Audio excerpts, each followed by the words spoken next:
All right. We are just returning from a closed session back to open session, and we're at item number 3, which is a motion to adjourn. So moved. Second.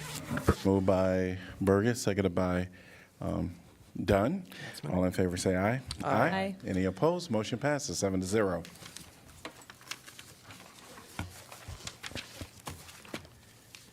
All right, we're transitioning over to the City of Iowa City's work session for November 19, 2024. And the first item on our agenda is clarification of agenda items. Mayor, just to let you know, I'll recuse for 6C, which is the South of 6 SMID budget. Great, got it. Thank you. Any other items? Here and now, we're going to move on to item 2, information packet discussions. We have November 7th.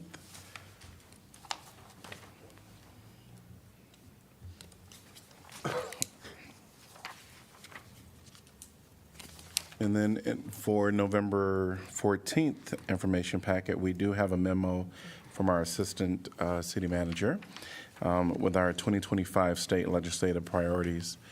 And are there any thoughts or comments there? I actually had one, and of course, I don't have it pulled up, but first of all, really good job. I think it's a strong, solid, reasonable set of advocacy positions. But I guess I just wanted to ask a question about, I believe it was in the education part with the University of Iowa. And I apologize, I'm going to, oh, geez. Apologize on multiple fronts. So just cutting to the chase, it was that I noted that there is advocacy for childcare in that. But I was curious about why it seemed to be nested under, like, is there a strategic reason for it to be nested and accompanying some of the university advocacy? Because it seems to me like it, unless I completely misread it. So it's nested in just talking about education generally, not just in the university. Okay. So in that item, we do talk about childcare, and we talk about public schools, I believe, and then also the university. I believe all of those are included in Yes. there. Thank you for clarifying and reminding me of the details. I was just wondering if, because I know that the governor also has a strong focus on workforce, and there is a strong economic argument to be made about childcare as a part of helping out workforce, that might be something to mull over at least, and then it also might be drawn out as its own thing. But I was really, really glad to see it in there. So I don't want to negate that. Sure. Yeah, if the council wants to see, we could pull childcare out and put that in a different section and frame it more of workforce as opposed to education. That's an easy change for us to make, but. I mean, it hits on education as well as the other, but I just was trying to think of what might align a little bit more, and where there has been traction with other childcare efforts, I think, has been in workforce. So it might be something to consider. So the next step is we will take this memo and transition it to a resolution that you'll vote on December 10th. So whether it's this change or subsequent changes, we just want to make sure there's a majority of council that directs yes. us to do that. Yeah. Are others would okay support with that. that That idea? Okay, yes. thank you. Arranged. Thank you. All right. Thank you. Any other items from the legislative priorities since Kirk is here? A very specific thing that maybe just doesn't go in this memo, but thinking ahead to our transit conversation in a minute, we've had conversations about advocating for the lowering of the minimum threshold for implementing a regional transit authority. Right. Yeah. So I don't know if we want to explicitly state that, or if people have That makes thoughts sense. on that, but. Yeah. I mean, it's a Couldn't hurt. hurdle that we would I agree. like to not have be so high. So I think that makes a lot of sense. Yeah, agree. Okay. I've heard 4 agrees or more, so we can do that. In whatever way that doesn't draw attention, then it's really just us asking. Understood. All right, thank you, Okay, Kirk. thank you. We'll bring it back to you on December 10th. All right, any other items from November 14th? Hearing none, we're going to move on to item 3, University of Iowa Student Government Updates. Welcome. Hello all, I hope you're doing well. We are meeting tomorrow with the graduate to hopefully receive the final rate for the new lease gap program. From there, we will be able to move on with the steps to reserve each of the rooms and then start a marketing campaign for it. ABTS, or Associated Big Ten Schools Fall Conference, happened this weekend, and the University of Iowa hosted it. Lots of good to come out of it. Within the coming weeks, Iowa City Downtown District, as well as you all, will be getting an update from us about what those school students observed about Iowa City. We sent out a small survey to gather some feedback from those who have never had the privilege to visit Iowa City. Side note, they all love the lease gap program and are looking at ways to implement a similar program at their schools. So it's nice to know that other schools take inspiration from our student governments. We are working on making a physical purchase of the parking validations for finals week and dead week, and we are appreciative that our senators passed a bill to help fund this. We are excited to give at least a little relief to students during exam season. And other than that, my birthday's tomorrow, so All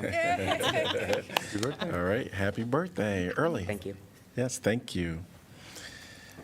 All right, we're going to move on to item 4, potential uses for the Crandick Rail Line. And, all right, welcome. Thank you.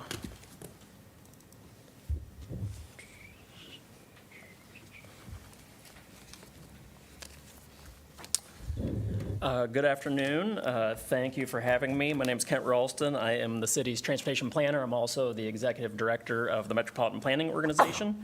We'll talk just a little bit this afternoon about the potential reuse of the Crandick Rail Line, like the mayor mentioned, and a summary of options that's available to us. Just getting started by way of sort of the agenda for the presentation, I'll talk quickly just a little bit about the background of the Crandick line generally, kind of where we're coming from in the past and what's being utilized or what it's used for in the present. A little bit about the history of the studies that have been conducted over the last decade or so, findings of those studies, the summary of options, obviously, and then some other considerations that I think we need to keep in mind as we move forward, and then also suggest some next steps that we might want to take. So real quickly, just the background of the Crandick line for those that aren't familiar. Crandick operated as a high-speed interurban rail line from Cedar Rapids to Iowa City for about 50 years, from 1904 to 1953. It had 17 round trips each way from about 5 a.m. to midnight. And as you can see there in the slide, that's actually one of the Crandick trains operating in the early 1900s, and that's actually in Swisher, Iowa, just north of us. At its peak in 1945, the Crandick carried about 570,000 passengers annually, so a really robust service that they offered. And that was successful right up until the advent of course, the cheaper automobile and diesel-powered buses, and that was really the demise of the Crandick back in about 1953. The tracks are currently used as freight rail and interchange with the Iowa Interstate Railroad in the Amana colonies, and they can actually trade loads and do those sorts of activities there in the Amanas.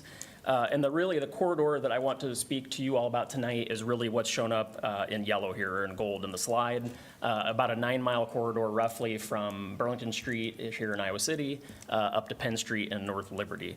And for those that aren't familiar, the Crandick Rail Line is the set of tracks that actually crosses Burlington Street right by the University of Iowa main library. It also then crosses Iowa Avenue. It's the low and sort of uncomfortable bridge there on Iowa Avenue between the river and the Old Capitol. Crosses the river, sort of parallels Highway 6 out into Coralville, kind of meanders through the residential neighborhoods in Coralville, and then when it gets to about Oakdale Boulevard and North Liberty, it sort of heads due north-south in that location, crossing Oakdale, crossing Forever Green Road, and then, of course, Penn Street as well. Quickly sort of through the history of studies. So I'm going to throw some information at you here. There's been about 6 studies done over the course of about the last decade or so. One of which, however, had 3 parts. So we haven't done all that many studies, but at least some different parts of one. Starting back in 2015 with the Iowa City to Cedar Rapids Passenger Rail Conceptual Feasibility Study that was completed by HDR. That study focused on a larger swath of the Crandick corridor, roughly from Iowa City up to the Eastern Iowa Airport. It provided high-level cost estimates and also looked into 3 different types of cars or trains, so to speak. One would have been sort of a traditional system with catenary lines over it, which was what the Crandall line originally had with the electric lines running over. One would have been a more modern diesel-powered unit, which has the diesel engine sort of encapsulated within the actual car itself. Looks more like an L-train, or actually here I have an image of one. It would look something like the image there at the top, where it's actually inside the passenger cars itself. And then the last one was an actual more traditional type of unit where it would have been sort of like Amtrak, where you actually have the train actually pulling a number of passenger rail cars. Fast forwarding to 2016, we then completed the second phase of that study, the North Liberty Passenger Rail Conceptual Feasibility Study. And that really honed in on the Iowa City, Burlington Street and Iowa City up to Penn Street and North Liberty portion of the Crandall Rail. We had figured that going to the Eastern Iowa Airport had a few disadvantages. One was the cost was enormous. So really what we looked at then was just really honing in, okay, what's this really look like in our urban area? That second study, completed in 2016, also added a service plan and then honed in also on the type of vehicle that they thought was best, which was that image I showed you a minute ago, where the actual diesel-powered units sort of within the passenger rail cars themselves. In 2018, there was a lot of excitement about our multi-use trails, and we then shifted gears just a little bit and conducted a right-of-way, a Crandall right-of-way rails to trails conversion study. At that point in time, we had talked a lot about passenger rail, and the idea of actually converting the rail to a trail bed had come up, or in fact, even running just a multi-use trail parallel to the rail would have also been fine. And that study was completed in 2018. We did determine that we could actually do a rails to trails conversion, although they're somewhat difficult, but there's some regulatory requirements. And it came in at about a $4.5 million cost estimate, and it was a fairly simple study. Advancing to 2020, we then completed the third and final phase of the North Liberty Community Rail Conceptual Feasibility Study. And this really provided the full picture of what passenger rail would look like, again, in our urban area between Iowa City and North Liberty. It also added things from the previous studies and added to them, adding in information about stations and platforms, operations and maintenance costs. And it also did a really in-depth ridership analysis focusing on university staff and students. And the idea behind that was it would set us up for future grants through the Federal Rail Administration. Then in 2020, you'll all remember the pandemic hit, and discussions of passenger rail pretty much stopped at that point in time. Budgets were, of course, tight for communities. We had other things on our minds, and we've sort of stopped talking about the Crandall Rail for a period of time. Also during that time, because of COVID, the Crandall Railroad said, you know, our business models changed a little bit, and we're not as interested in passenger rail as we once were. They were, of course, still open to discussions and allowing communities to use their rail for these opportunities, but really said, you know, we're not as interested in actually operating it as we once were. We're also maybe not as interested in you utilizing some of our facilities. Previous to this, we had anticipated using their maintenance and storage facilities up in Cedar Rapids at their shops. So it changed things just a little bit. The third thing that changed is that Iowa City received 4 battery electric buses. And there was a ton of excitement about the electric buses. And at that point in time, we said, okay, maybe we should step back and actually take a look at if we're looking at the right mode at all.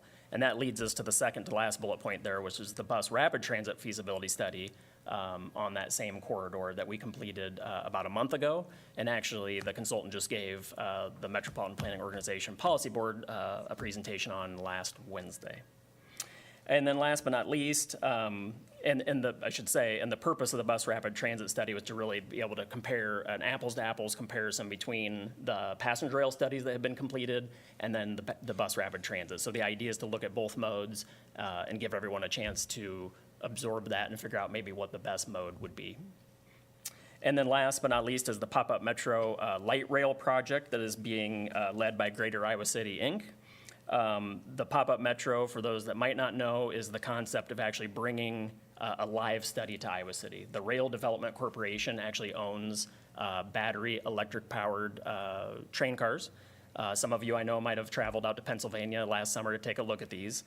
They exist, and the Rail Development Corporation has given Greater Iowa City, Inc. a budget for actually bringing that here and testing those cars here in town. That includes the platforms, the ticketing stations if we need them, the maintenance facility, and all those sorts of things. So the idea behind that isn't so much of a study that we have completed, but a live study that we could actually take advantage of. For tonight's purposes, I just want to talk about these last three for the most part. Really just honing in on, again, that passenger rail concept, the bus rapid transit, and then the pop-up metro. Those are really the three that we need to discuss tonight. So moving on into the findings of the actually studies themselves, we'll start with that last, the third phase of the three-part passenger rail conceptual study. Again, that would run roughly from Burlington Street in Iowa City up to Penn Street in North Liberty.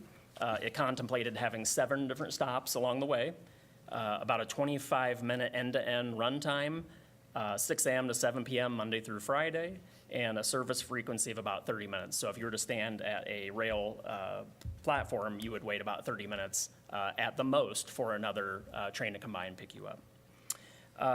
The estimated ridership was about 5,300 daily rides, Monday through Friday. And just to add some context to that, Iowa City Transit, all of Iowa City Transit's buses daily carry somewhere in the neighborhood of about 4,500 passengers, give or take. So a really good ridership estimate was provided to us. The capital cost for the rail concept is about $60 million. That's actually been updated to 2024 dollars. It's about $60 million in capital costs to get it up and running, with an annual operating cost of about $6 million. The next is the bus rapid transit study we just talked about. It runs roughly from Clinton Street or the Penacrest area in Iowa City up to Penn Street in North Liberty. It contemplates having 18 different stops versus the fewer for the rail. A 27-minute end-to-end time, running basically 5 a.m. to 11 p.m. 7 days a week, a little bit reduced service on the weekends. The service frequency for the bus is about 15 minutes during peak periods and about 30 minutes during non-peak periods. And the estimated ridership for the bus is slightly lower at about 4,300 riders per day on average versus the 5,300 of the train. I should note that the ridership for the passenger rail study was done pre-COVID, and this is post-COVID. So as you all know, the pandemic really killed our ridership here in town and across the nation. So trying to kind of claw back out of that just a little bit. So the estimate is a little bit lower.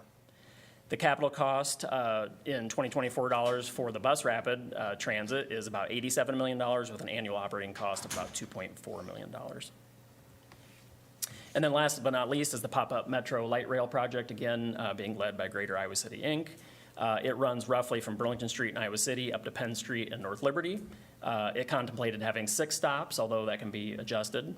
Had about a 30-minute end-to-end time, running roughly from 6 a.m. to 9 p.m. Monday through Friday.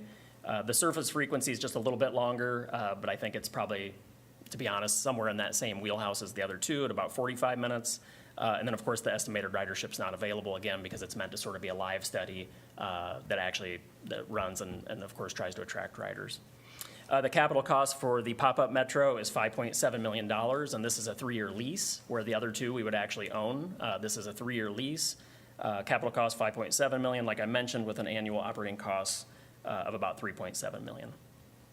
And then here's sort of the matrix of all three compared to each other. We already talked about the capital costs, with the bus rapid transit being the highest, but it also has the lowest annual operations costs. We did talk a little bit about the multi-use trail earlier, and those were, of course, contemplated as part of the passenger rail and bus rapid transit studies as well. Not contemplated with the pop-up metro, but there's no reason why you also couldn't build a trail adjacent to the corridor and use pop-up metro as well. The first two are owned, of course. The pop-up metro is leased. In terms of vehicles, the passenger rail contemplates using 3 diesel train sets. The bus rapid transit would need an additional 7 battery-powered electric buses, and the pop-up metro would bring 2 battery electric train sets here for their service. We talked about the daily ridership already. For the span of service, I would just mention that these are all conceptual and, of course, be changed. These were just what was contemplated by the stakeholder groups at the times we did the studies. And specifically with the pop-up metro, that was just a schedule that was used as a starting point and can certainly be adjusted. For service frequencies, they're all right about in that same time frame, like we mentioned, and then travel time's all about the same. Number of stops, of course, there's quite a few more for the bus rapid transit. The reason being that a bus is much shorter and doesn't require nearly as long of platform. The platform's not as long and robust as it would be for a bus stop. They're just as simple as any other bus stop in town, so able to stop more frequently. I have one question about that last slide. Sure. So where we see the pop-up metro, capital cost, of course, this is kind of a pilot program. Does that change if we were to go that route? Does that capital cost? So that capital cost, Mayor, the 5.7 million in the pop-up metro line there is the capital cost for the 3-year lease. So that would be the upfront cost for the 3-year lease, and then a $3.7 million annual cost, again, for each of those 3 years. So after the 3-year lease, do we know what the capital cost is? Will there be one? The capital costs. Or it would have already been Yeah. encompassed? I would imagine that the capital cost is already encompassed, but the annual cost will remain. I don't know if we know what happens after the 3 years. I think it's used to prove that if you want passenger rail. Sure. This is a live study that Sure. would prove the need for the passenger rail. Right, so, the question remains, I think, so if you want to re-up for an additional 3 years, for instance, it's used as a live study, meant to sort of springboard you into something more permanent. If we wanted to use it for another 3 years or another 1-year lease, I don't know that we know the answer to that, Mayor. Okay. I would assume that we could, but I don't know what those costs would be. That's a good question. Can you speak a little bit about the annual operating costs, how they compare between all three? Because I'm not as familiar with the initial 2020 passenger rail, what was included in that. Specifically, one of the challenges of the rail is that it's close to where people want to be, but not exactly there. Was there any additional transportation in that operating budget to get people from, let's say, Burlington Street to our bus interchange or from? Right. Are they apples to apples across that annual operating budget? I would say yes. So yes, it didn't contemplate adding any additional service like to Iowa City Transit, for instance, Right. to actually get folks to that line. That is just to operate the actual passenger rail. Okay. Yep. That's a good question. And the pop-up metro, remind me, the annual operating costs, those were numbers provided by Railroad Development Corporation for what Correct. they think it would cost to have someone in Iowa City operate their train. Yet we don't know who that would be exactly. Is Yeah. that fair? Yeah, that's correct. Okay. Yeah. So I think with the pop-up metro concept, they provide the maintenance, they provide the service, all those things. We would provide the actual employees to operate the train itself. Yeah, who's that we? That's a good question, the larger community. So, I mean, it could be Iowa City, it could be Coralville, could be North Liberty, whoever would take on that. Could be a city or could be another entity. Sure. Okay. Yeah. Yeah, it'd be the hiring and the scheduling and that sort of thing. Yeah. Yep. I have a Good questions. question. Yeah. I do have a question, and I might be a little embarrassed to ask it. My understanding was that pop-up metro was not, that yes, it was a proof of concept or a pilot, but that this was also potentially a third solution, not that it was going to be simply a pilot to prove passenger rail. I was thinking it was a third solution. That's not the case? It's just a pilot to prove out that passenger rail indeed could come back roaring and be strong? So in my mind, it's both, but I might defer to Katie Gerlach with Yeah, better. no, I was Better Together thinking it was 2030. that Yeah. this was like a viable third alternative, that we'd try it, and if it worked, great, then we kept using it. Yeah. Not Yeah, that it I would mean, I go think to- it's either, and I think that was to the mayor's question earlier, Yeah. that, if we wanted to use it for 3 years or another 6-year contract, could we? And I don't know the answer, to be honest. I think we could, but I don't know that we've really asked that question. Is that fair? So I don't have much of a voice. Can you hear me okay? Katie Gerlach with Greater IC, and Pop-Up Metro approached us to provide this 3-year live study this is the cost for the live study for that 3 years. The capital cost would be installing permanent stations like contemplated in passenger rail. The other capital costs would be permanent rail improvements as needed, just like in the passenger rail. That 5.7 would be the capital to get the pilot study going for those 3 years before you make the larger investment in permanent infrastructure. We've talked about the Crandic for 25 years. What Pop-Up Metro provides is a way to prove before you make those large investments if it's worthwhile. They also have offered that the cars would be for sale at the end of the 3 years if it was decided. They would also continue the lease. Okay, no, that helps, because for Yes. some reason I had it in my head that this was like something, you've answered my Theoretically, question, and thank I you. would say it is a little bit different because it's a battery train car. But they've also expressed that they could do different types of diesel power, different types of biodiesel. Their goal is to keep short rail lines like we have with the Crandic, which is one of the most unique assets in the region, active. Okay, no, Sorry thank you, about that that. clarified everything. Thank you.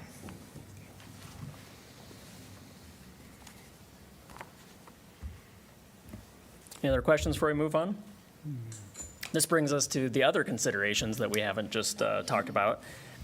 Clearly this list isn't exhaustive. We could add, 10 or 20 different considerations to this, but these are just some things I do think we want to keep in mind. The first is that trains may have more appeal than buses. In doing some of my own research, it looks as though trains generally are a little bit sexier than a bus, might attract more folks. And that's just a key consideration I think we have to keep in the back of our minds. The second is that bus rapid transit routes can adapt to changes in termini and tailor to demand. So this is something that you cannot do with a train, is tailor it easily to demand. Whether it's the pop-up metro or the permanent solution, we have either 2 train sets or 3 train sets, and it's going to be difficult to acquire more. Also, they can't come off the rails, right, so to speak. So whereas if we have 7 different electric buses that would be utilized to run the service, you can add a bus if you have more passengers, you can remove a bus if you need to, and also the buses can leave the fixed way, right? So basically what we're doing is taking out the tracks, putting in a paved surface, and if we want that vehicle to actually leave the paved surface and go pick up someone at a new manufacturing facility or a new hospital, for instance, whatever it might be, we can tailor it to that demand, and that's just something that a train doesn't quite have that flexibility to do. You could certainly link up with other different bus systems to provide that service, but you obviously can't do it directly. Another consideration, I think, is that we have local knowledge of bus operations, maintenance, and facilities. We've got 3 different very successful transit agencies here, whether it be Iowa City Transit, Corvallis Transit, or University of Iowa CAM Bus. We know bus operations, we know how to maintain buses, and we know the facilities. We are not experts, to my knowledge, in passenger rail, so I think that just adds a little bit more complexity to things. We do need to consider whether we need a new or consolidated transit agency. I can see a system by which if we start a bus rapid transit, Iowa City, for instance, could purchase those additional 7 buses and operate it in-house. I don't know if that's possible, but that's something that I can at least foresee happening. With a passenger rail service, I don't know that we know enough about passenger rail to take that on in-house. So I think that's where we might have to look into a different agency to run that kind of system. Considerations for battery electric vehicles versus traditional diesel vehicles, whether it be climate action, maintenance, longevity, those types of questions. Lease versus purchase considerations, of course, whether it's pop-up metro versus a more permanent solution. But the pop-up metro is faster for implementation and removal. I mean, that's the key component of the pop-up metro, like Katie was just discussing. It's meant to be a proof of concept. We don't have to acquire vehicles. We don't have to wait for that acquisition. We don't even have to pay for those vehicles outright. Just that original or the initial capital cost, and then, of course, the ongoing annual investment. And then lastly, bus rapid transit requires removal of tracks and potential for regulatory snags. It's much easier to change from freight rail to passenger rail than it is to actually remove tracks altogether. It can be done, but that kicks in a whole new set of standards with rail abandonment and some other things with the Surface Transportation Board, which is the governing body that would be regulating this. But just to keep that in mind as well, removing the tracks is going to be somewhat difficult, and there's some regulatory snags that we may hit. And then in terms of next steps, I think first and foremost, the community at large needs to determine a preferred approach to transit on the Granite corridor. Are we leaning towards more of a bus system or more of a rail system? I personally find it difficult to fathom that we would go from a bus to a rail and then maybe back to a bus, or a rail to a bus and back to a rail. So it seems to me that we're going to have to sort of choose the direction we want to go and probably stick with that, because otherwise there's certainly going to be some throwaway costs. I think we'll need to coordinate with Crandon on the timing approach to railroad abandonment. So if we go the direction of bus rapid transit, I certainly think we're going to need to start that coordination early. But you could also say the same is true for just transitioning from freight rail to passenger rail. I think a regional consensus on the agency to operate the service, this is a big one that's already come up tonight. And then, of course, identifying preferred funding sources for operating costs. Operating costs are something that you all understand are a little bit more difficult sometimes than capital costs, because they are in perpetuity, and grant funds typically don't cover things for operations. And then lastly, of course, is to prepare grant applications to advance design and construction. That is something that grants typically cover. So just some key considerations there. Again, this list could be 3 or 4 times this long very easily, but just some things that I think we all want to keep in the back of our minds, at least initially. With that, that's about 500 or so pages of studies that I've tried to consolidate into about 15 minutes, but I'm happy to try and answer any questions you might have. And I know Katie Gerlach and Nancy Bird also from Greater Iowa City Inc. are here, so. Well, first of all, thank you very much. This is exactly what I was hungry to see, was a comparison. Can you talk a little bit more about with abandonment, it seems as though the transit authority would become the owner of the line. With using the Crandon rail line, which is a private company, how does that work? Do you enter into a long-term agreement for the use of the tracks? Like, could they just kick us off at some point? Yeah, so there's a few different ways to do that, and I'll be the first to say I'm not an expert. It seems that very few people are, because it's kind of it's a unique Niche. thing. For rails to trails, it's a little more easy to understand, and it's usually sort of like a 99-year lease type situation, where if you can actually take the tracks out and put in a recreational trail, I think it's good for a period of time, and it's usually kind of a lease arrangement. When it comes to actually removing them for a bus rapid transit system, it's going to have to be permanent. And I think part of the rail abandonment process is looking at I think there's a line in there somewhere that if it's still for a transit purpose, that it's allowed. So I think if we moved sort of through that abandonment process for a bus rapid transit, my guess is that we would either lease or own that property, just depending on what our agreement would be with Crandon. I think it could be either way, if that made sense. But with pop-up Metro, we would just lease the tracks as they are. Yeah, with pop-up Metro, there's no abandonment. Obviously, the tracks are still there. There's some improvements that have to be made, like Katie mentioned. That's part of that upfront capital cost.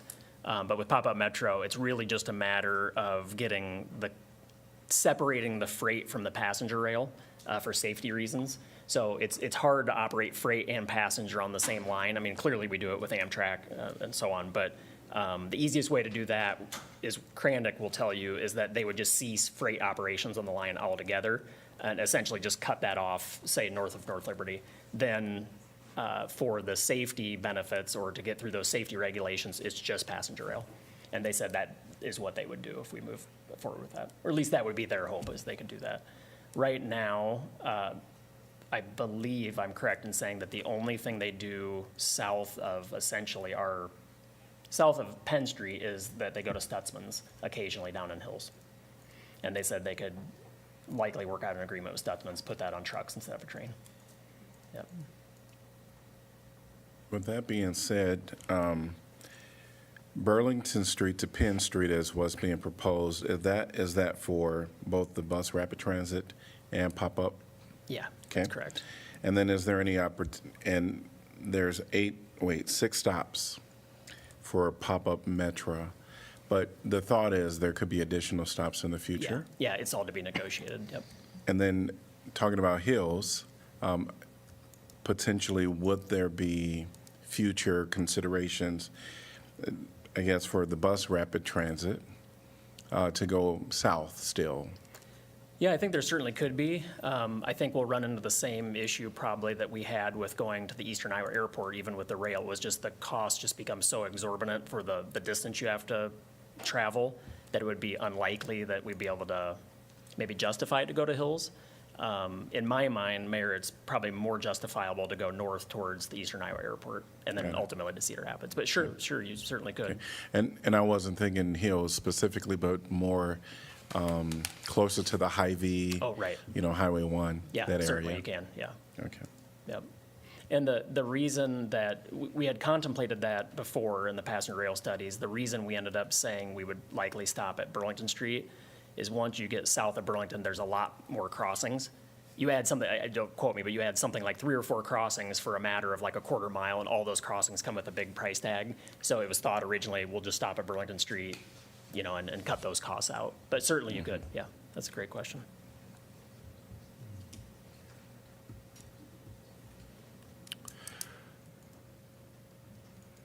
What are the next steps in identifying the entity at the city or other entities that would be a joint entity to move anything forward here? It seems like that's maybe a challenging thing to figure out, is having not just Iowa City, but all the other Right. governments in the University of Iowa participating. Who's the right organization to coordinate that? Right. And if Well- you can add to that, in your answer, the capital cost, how are we going to, where are the funds going to come from? Yeah. And if grants do we know what grants are out there? And then that annual operation cost, which is really within his answer or question as well. Yeah, so for the capital part, I think clearly for any of the 3, and including Pop-Up Metro, there are grants that we can go after to help with those capital costs, and maybe the operations costs, but less likely. But certainly, I think no matter what direction we move, we'll want to go after as many grants as we can. And in each of the studies, the bus rapid transit and the passenger rail, they go into depth about what we could actually try and apply for. So that's in the studies themselves. As far as who would operate the system, I think, the pop-up metro might be a sort of an easier one to tackle just because it may be short-lived. And it may be that Iowa City Transit or some other authority can take that another wing for a year or 2 and say, yeah, sure, we can do this. Long-term, I think, is the tough question, is who would do that, and I honestly don't know the answer to that. It could, bus rapid transit I mentioned earlier, to me is an easier one, again, because we do have successful agencies, and without trying to oversimplify it, I mean, you're buying 7 buses and you're essentially running a new route. So it seems to me that in that gross oversimplification that, that's something that maybe an existing service could actually provide, or an existing organization could provide that service. When it gets into passenger rail, that just seems a lot more difficult to me, and it seems like at that point, you may need to have a transit authority or at least another transit agency that would actually run it. And the other part to all this too, and it's discussed in some of the study, is that you can actually create a transit authority, which then is a taxing entity. My understanding is we can't do that yet because we don't have a big enough population. We would actually have to change the state law. But that's certainly something that's also discussed in some of the study as well. So sorry, I don't have a good answer for that one.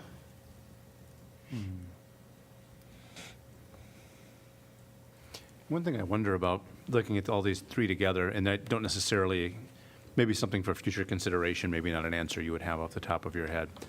But as we take a look at the bus rapid transit and the capital cost of $87.4 million in order to use the Krandick right-of-way, which would have the, advantage of making, the end-to-end travel time of 27 minutes. I just would wonder if we continue to look at that, and we would have to create some sort of an entity that could take that on, if we wouldn't be better served with just doing an express line on existing roadways that might take 5 minutes longer, without the $90 million capital cost. I mean, I just as I look at that, I have to wonder if that wouldn't be, not to say that that's what I'm advocating for. I got to think that out because a little bit further, but just as kind of that question too, like, does the desire to use that right of way, is that the cost benefit analysis of that for the few minutes it might get from a route that runs basically that same thing? Yeah. So just a thought. Yeah, no, it's a good thought. and I don't have an answer for that, obviously, but in the study, it does talk about, it separates out new riders as well. So I'd have to dig into there, but it does separate out actual like choice riders for riders that need the service. And then it also talks about in the modeling, how many they actually predict will be new riders, which of course, you may be able to still capture with like an express route, but maybe not. You know, maybe it's Sure. this bus rapid transit or bus line, again, is a sexier option that attracts more people. So hard to tease that out, but, Right, right. but they do talk about that in the modeling some. And as we move a little bit closer to have, I know we got a lot of steps and there's a lot of a lot of different groups that have to come to the table and agree. But one of the things too that I'd be interested to see as we get closer to having to make a decision is, and I'm sure there's probably part of these studies, is the environmental savings impact as well. So, versus diesel versus the electronic buses versus the electronic pop-up metro, and then as we get ridership sorts of things, like what do we think that's going to save us in our carbon emissions? Right. And that, to me, that's going to be one of the things, and I'm sure others as well, that I'll be kind of looking as as we get further on this. It's about several steps down the road, but just as sort of thinking out loud about things that'll be very important to me anyway. Yeah, no, I agree. And I think while some of those things aren't included in the studies themselves, because they do give us ridership and because they do give us some of those numbers we need, I think we can now sort of back into some of those things, right? We can have different staff members start to tease some of those things out, which will be helpful. And not just from an emissions standpoint, but I know in the past, as we've talked about using that Krandic right-of-way, it's because it is actually a good route that connects where roads can't necessarily expand, right? And so as traffic increases on Highway 965, Ranshaw Way, 380, it isn't a place to actually put people traveling that same corridor and increase volume significantly without having to, increase the roadway volume or traffic congestion. So I think there's quality of life and environmental impact from reducing congestion as well as just the mode itself. Sure. No, and all of that, I think is all very important to weigh, and then weigh that against, the cost of the permanent change, if that would be, the future route, which I'm not saying, again, that I'm advocating for. I think they're all, all interesting. Do you think we can get at $87.4 million through grants? I think we could probably get a large part through grants over a period of time. I don't know about all of it, though, Mayor. Okay. It wouldn't be uncommon to see some sort of local match required, 80-20, 90-10, 70-30. Usually those are the types of numbers we would see with transportation grants in general. I don't know if you see different with anything you've looked at with rail. Yeah, I think it'd be the same, yeah. And you are planning, this is a presentation you're actually going to be sharing. I'm just going back to the MPO meeting last week.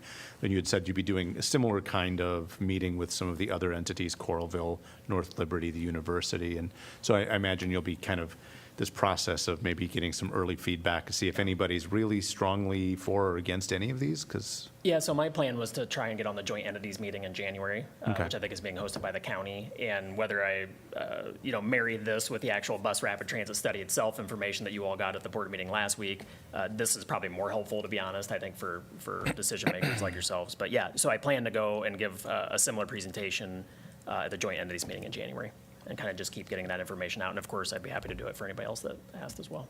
Thank you. Any other questions by council? Thank you. Thank you very much. Appreciate your All time. right. Yes, I appreciate you.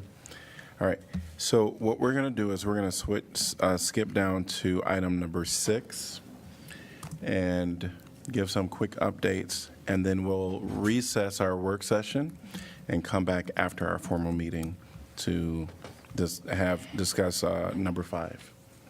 So we're going to move on to item number 6, council updates on assigned boards, commissions, and committees.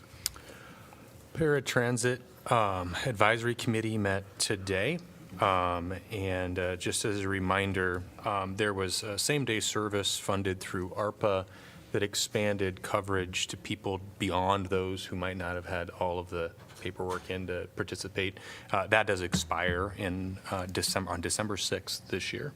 So there will be change in service. It, of course, will continue to be a service. Seats will continue to provide service, but it's less funding and a fewer people served. So anyway, they do have a new sort of app or system that apparently has been a real big benefit to people. It helps both partner agencies schedule on behalf of people, as well as it helps people know when the buses are coming. And they also just got back some survey information that showed that people really do appreciate and use this service a lot. And I was happy to see that, their handful of comments or criticisms they got, they're definitely addressing them as they can. So any additional information, I'd be happy to share. But I think that's really important to know that say they do 500 to 550 trips each weekday. That might change with the loss of ARPA funding.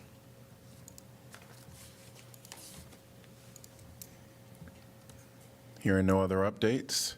We are going to take a recess from our work session, but we'll be back at 6 p.m. for our formal meeting, and then after our formal meeting, return to the work session.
There you go.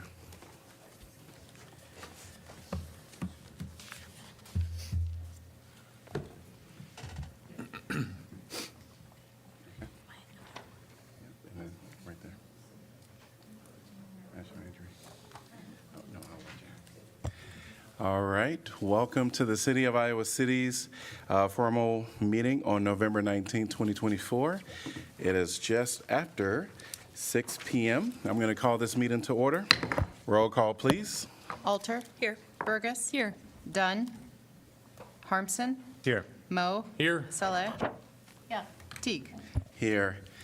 Welcome to everyone that is here present in your city hall, and to those that are virtual, we welcome you as well.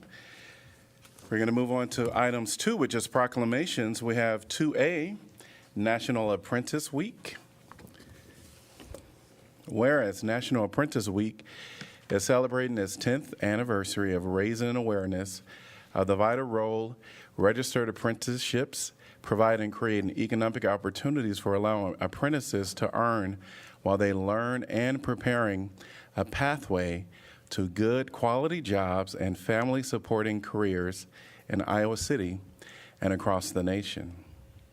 And whereas the City of Iowa City joins with local affiliates of North America's building trades unions as part of this national event to recognize the urgent need to prepare and maintain an inclusive, diverse, and highly skilled workforce that is capable of meeting the needs of the local construction industry.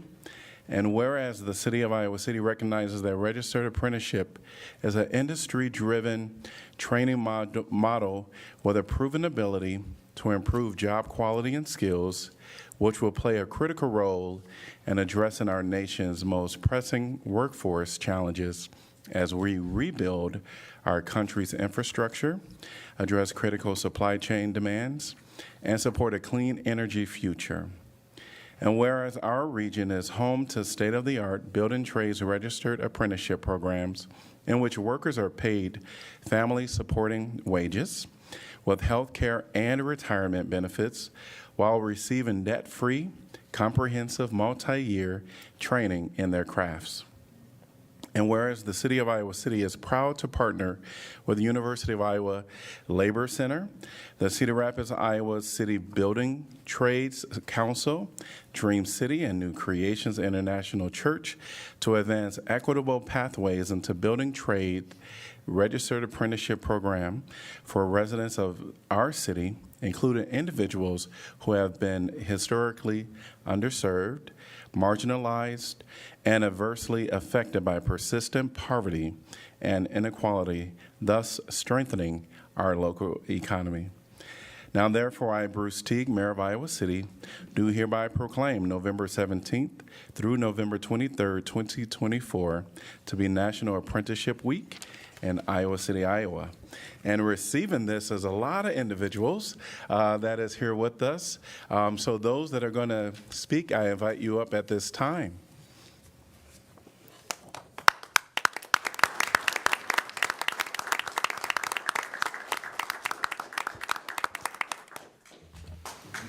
Thank you. Hi, I'm Cole. I'm currently a first-year apprentice with the IBW Local 405. And I think that an apprenticeship program is a great way for people to be able to get paid while they learn and be able to have like a good career that will be fulfilling and will kind of see them into their adult lives. You know, I originally started out going to college. I went to Kirkwood. I got a 2-year science degree. And I started working as a lab technician just to kind of find that it wasn't really my thing personally.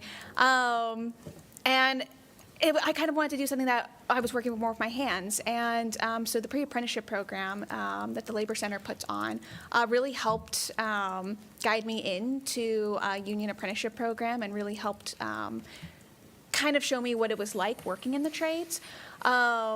So I knew going into it that it was definitely something that I wanted to do and wanted to pursue as a career.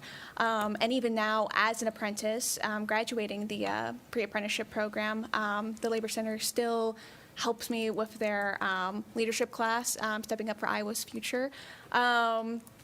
And I am very grateful for the opportunities that it has brought to me. So thank you so much for funding that program. Thank you.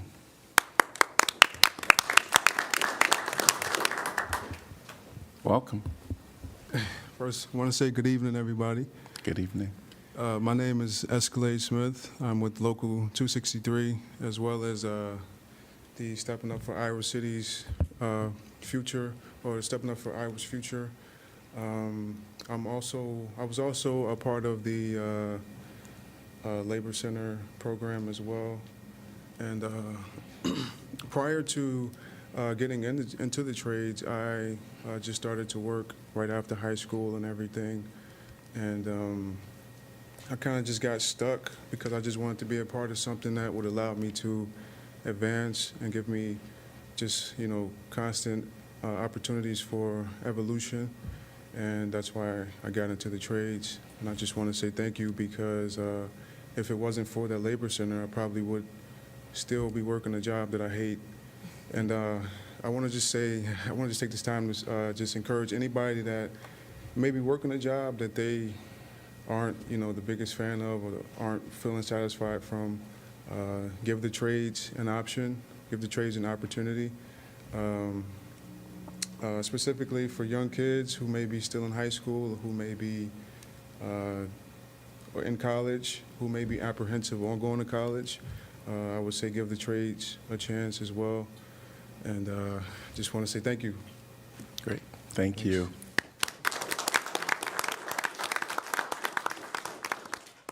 Hello, my name is Jasper Washington. I'm a third year out of 1260 here in Iowa City, carpenter.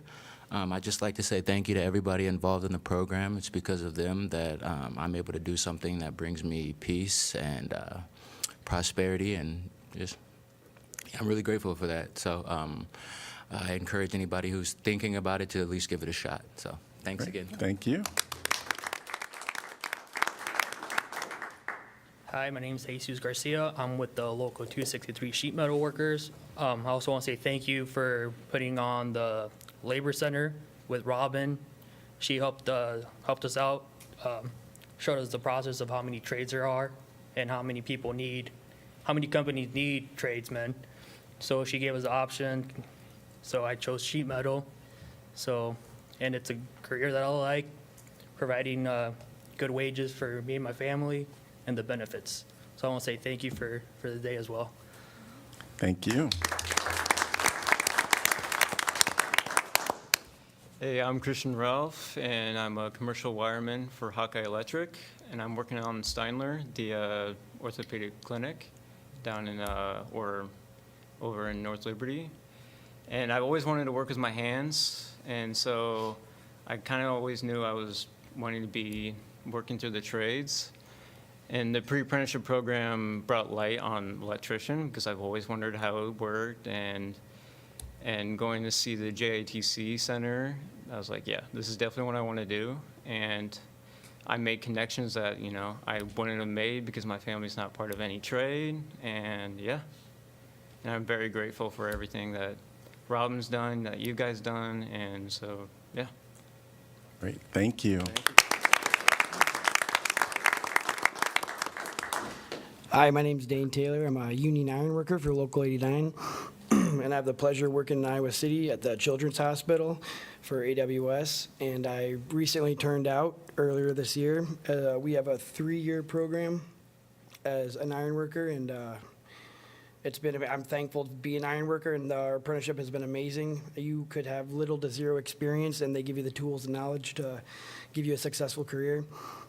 So any individual that wants to pursue a career in the union, apprenticeships are important. I mean, the one thing that stuck out to me and will last a long time is safety. Safety is a huge role in my life and on the job site because everybody wants to go home safe. So thank you for having us. Thank you. Welcome. Good evening. I'm Robin Clark Bennett, Director of the Labor Center at the University of Iowa, and I'm here tonight to join you in celebrating the outstanding building trades registered apprenticeship training centers in our area. I really want to underscore how critically important the full support and involvement of the Cedar Rapids Iowa City Building Trades Council has been in the success of this program. And I want to thank, of course, the City of Iowa City for support of this quality pre-apprenticeship program that links Iowa City residents with these career pathways. Our pre-apprenticeship program is an exciting multi-year partnership between the Labor Center, the City of Iowa City, Cedar Rapids Iowa City Building Trades Council, Dream City, and New Creations International Church. And it has three main components. We conduct year-round outreach with schools, nonprofits, and in trusted local spaces to ensure that awareness of these high-quality career opportunities reaches across the city, including in communities that are currently underrepresented in trades. Our five-week apprenticeship readiness course prepares up to 30 residents a year with the knowledge, connections, and certifications to help them enter and succeed in registered apprenticeship training programs that can sometimes be highly competitive. And we provide ongoing support for our graduates to remove barriers to their success, helping them with testing, applications, and communication with apprenticeship leaders, as well as starter tools from our tool lending library. We're really proud to report we've had incredible response to this program. Last year's 5-week program had 34 applicants for a class of 30. 100% were from groups classified as underrepresented in the trades: young workers, veterans, people of color, people with disabilities, and women. Of 29 who attended the class, 28 of them completed all the requirements for graduation. And I just want to say that's an outstanding graduation rate for a voluntary 5-week program. That's off hours without a stipend. And overall, including the previous year's program, 42 Iowa City residents have graduated, and our placement rate is 45% and growing. Several of our graduates, as you saw, are becoming leaders in their trades and participating in a new leadership program we have with CWJ called Stepping Up for Iowa's Future, as well as the Iowa Women in Trades Network. So I'll just say quickly, our next 5-week course is February 8th to March 13th. We're working hard to publicize this opportunity. I want to thank Jack Brooks for the incredible video and for the people who appeared in it to get the word out. We already have 38 qualified applicants for a goal of 30 slots and have confirmed 28 of them, so it's an incredible sign about the strong demand for the program. And I just want to really underscore this would not be possible without City of Iowa City funding, Pastor Tony Smith and Fred Newell as critical community partners, and the incredible volunteer support of building trades unions and apprenticeship programs, as well as I just want to end by commending these amazing people who any employer is very lucky to have on their job sites, and we're very lucky as Iowa City residents to have them building our future. So thank you. Thank you. And thanks to all of you for attending. Robin, if you don't mind just writing down the names of all those that spoke and handing it to our city clerk, that'd be so helpful whenever you get a chance. Yeah, that works. All right, great. We're going to move on to 2B, which is National Injury Prevention Day. And this will be read by our very own Mayor Pro Tem Sala. Whereas unintentional injury are the leading cause of death for Iowans aged 1 year to 44 years, and the fifth leading causes of death for all ages. And whereas injury and violence result in annual average of 2,300 deaths, 14,500 hospitalization, and 228,900 emergency department visit in Iowa. The number of injury in Iowa is estimated to be higher due to the unknown numbers of individuals who receive other medical care or not care at all. And whereas injury can result in high cost of Iowan with average charges up to $5,800,000 per hospitalization and more than $3,400 per emergency department visit annually. And whereas in Iowa, the three leading causes of unintentional injury deaths in 2023 were falls, motor vehicles crash, and unintentional poisoning.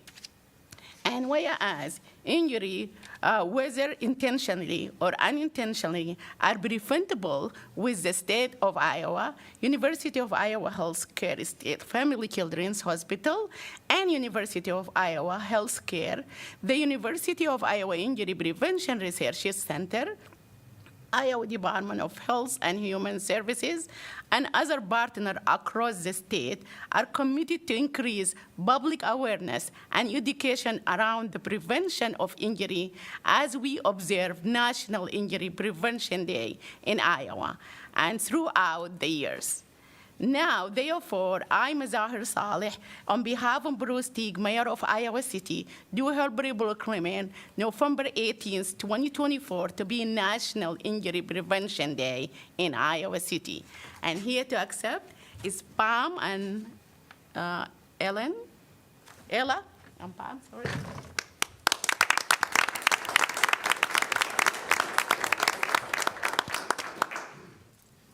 Thank you. Good evening. I'm Pam Hugorf. I'm the Program Director of Pediatric Injury Prevention and Outreach at the Stead Family Children's Hospital. I feel like I need to give a special shout out to the tradesman who said he's working on our hospital. You do fantastic work. We thank you for what you do. Beside me is Ella Musin, who is a senior student here, undergrad student here at Iowa that is going to pursue a career as a physician assistant in her future. And she's been an instrumental part of helping us with this awareness campaign on National Injury Prevention Day. This campaign is in its 5th year.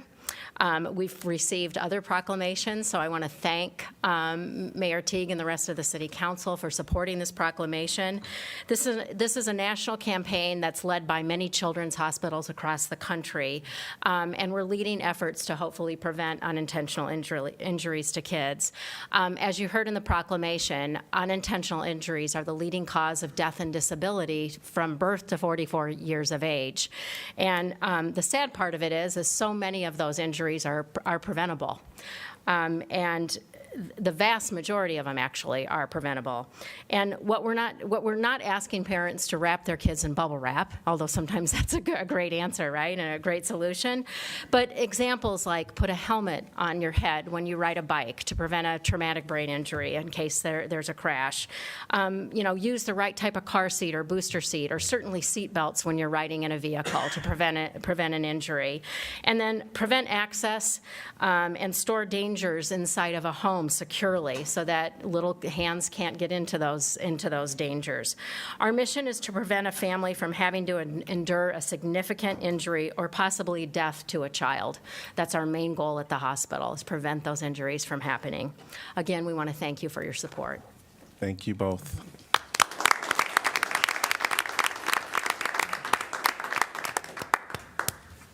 (2C) is Transgender Day of Remembrance.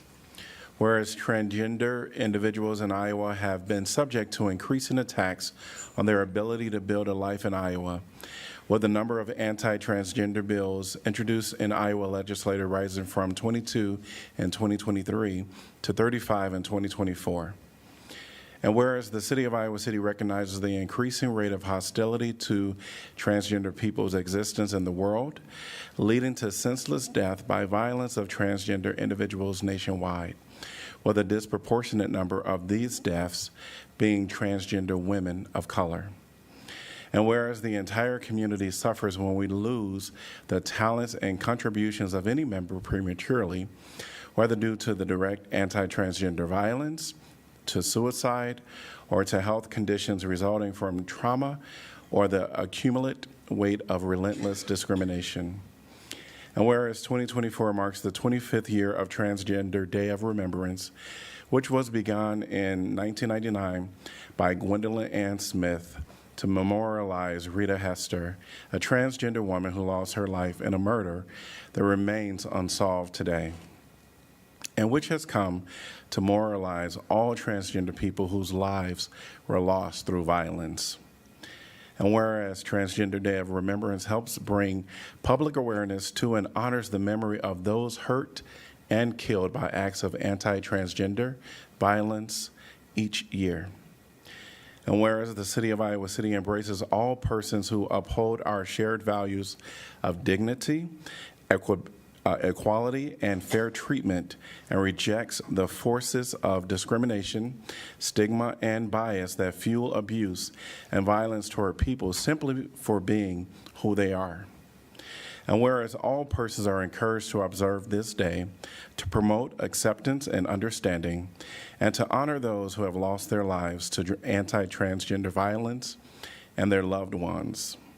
Now, therefore, I, Bruce Teague, Mayor of Iowa City, do hereby proclaim November 20th, 2024 to be Transgender Day of Remembrance in Iowa City. And I see two individuals here to accept this proclamation. I see Luck as well as Doug, who is over, he is our Human Rights Commissioner Chair. And so I'll invite either one of you up at this time.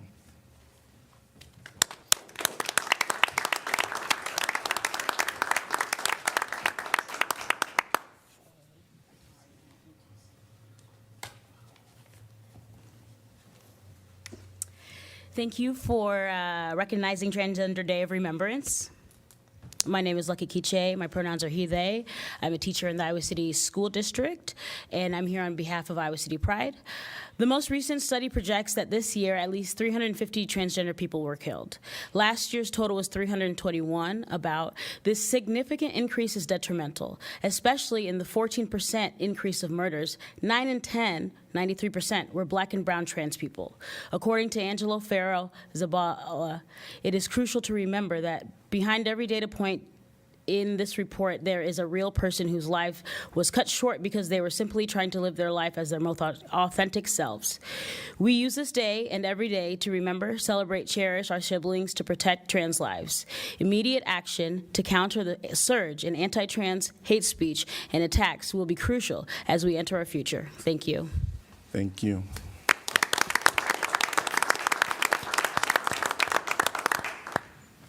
Welcome. Hi. My name is Doug Kolash. Pronouns are he, him. I serve as the chair of the Iowa City Human Rights Commission. As the proclamation says, the Transgender Day of Remembrance has existed since 1999. Since that time, there has been a dramatic increase in the violence, harassment, bullying of transgender individuals, not just at an individual level, but from the government itself, as stated in that proclamation. In the past month or so, millions of dollars were spent on ads targeting the transgender community, as I'm sure you all saw on television. The transgender community at this time is in the crosshairs and is feeling a tremendous amount of anxiety and fear.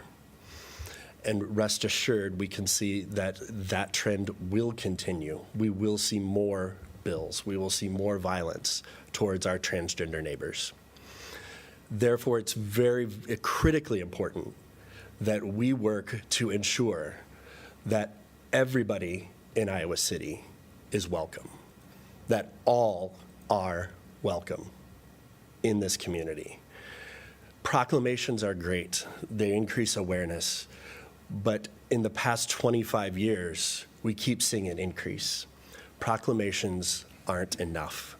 It's time that we step up and that we show the transgender community that we will defend their rights and that Iowa City will be a bright, shining light for those individuals. Thank you. Thank you.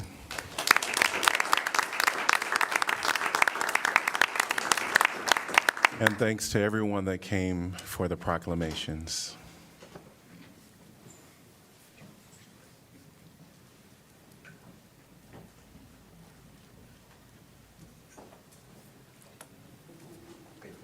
Thank you.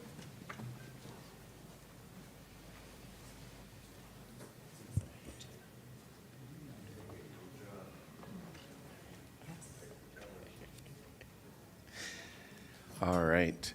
We're going to move on to our consent agenda. We have items 3 through 7, but we're going to do a separate consideration for item 6C. But could I have a motion to approve the consent agenda, items 3 through 7, excluding 6C? So moved. Second. All right, so moved by Mo, seconded by Harmson. All right. Anyone from the public like to address any items that is 3 through 7 excluding 6C? Seeing no one in person or online, council discussion. Roll call, please. Burgess, Yes. Dunn, Harmson, Yes. Mo. Yes. Salah, Yes. Teague, Yes. Alter. Yes. Motion passes 6-0.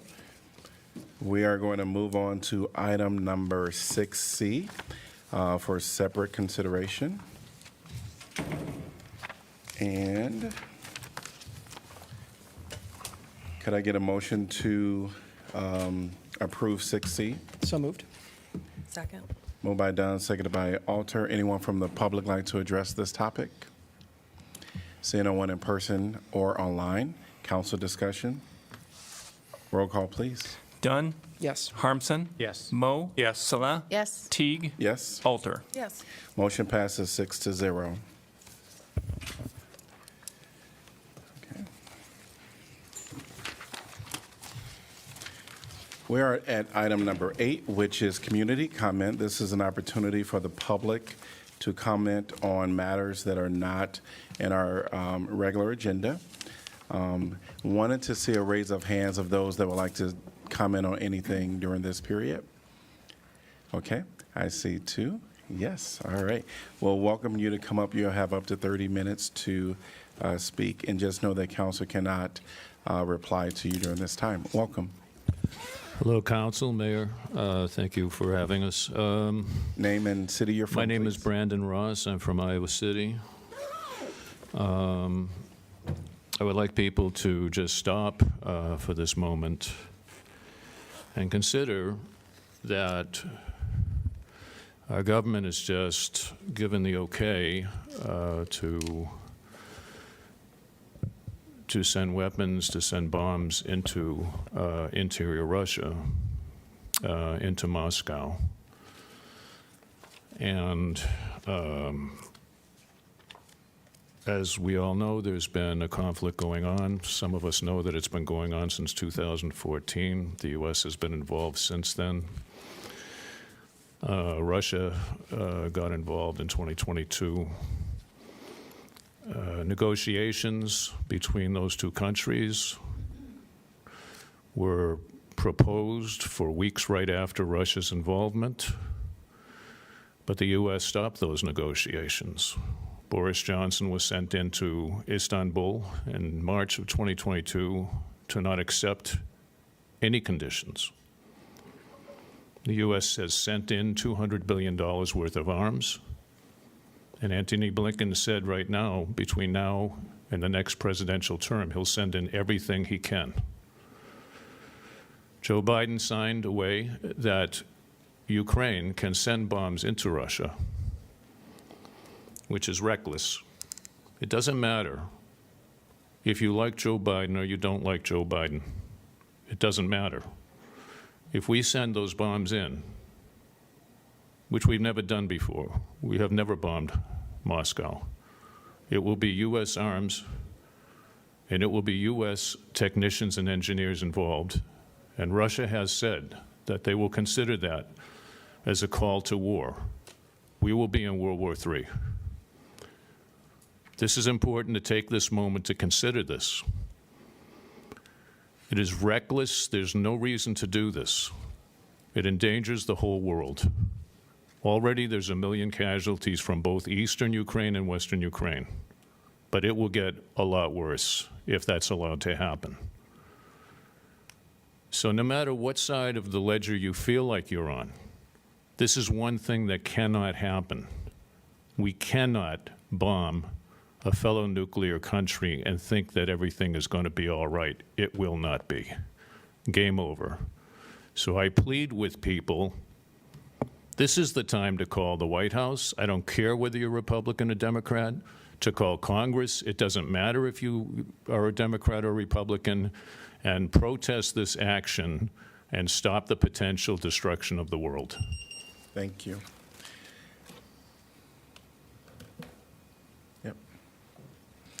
Welcome. Please state your name and city you're from. Audrey Wiedemeyer, Iowa City. Good evening, Mayor, council members, and city staff. 2023 has been a big year for the bike library. We've expanded our staff, we've expanded our reach and our impact, and this December we're celebrating a major milestone, our 20-year anniversary. To honor this occasion, we're commissioning some artwork where we got our start at the John Wilson Sporting Goods store, where the Chauncey is now. And for the first decade, the city of Iowa City rented us this space for $1 a year. We appreciate the city saw our potential and gave us the opportunity to grow.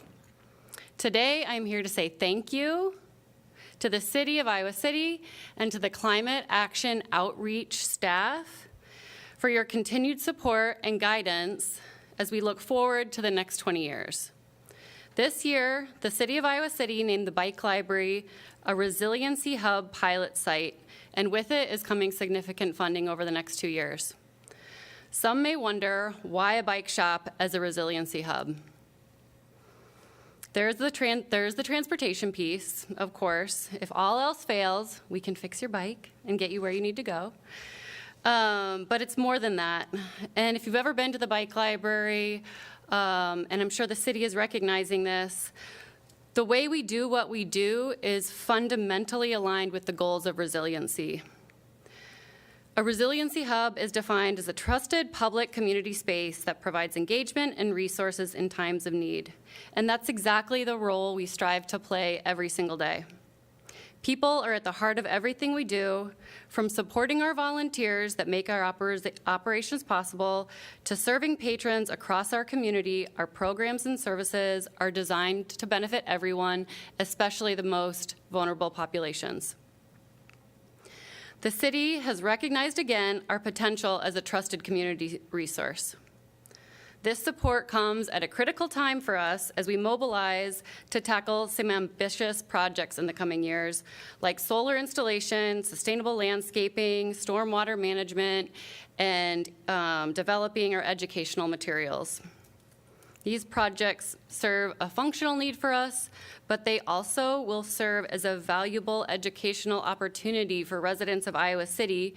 We serve over 4,500 people every year, to show people what it means to build climate change resiliency, because that is not something that we all are that familiar with even today.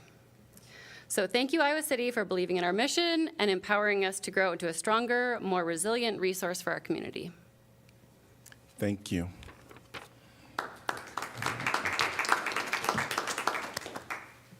Before we move on, I just wanted to acknowledge that for 6C, Councilor Burgess had recused herself for 6C on our consent agenda, and Councilor Dunn joined the meeting. So I just wanted to make that note.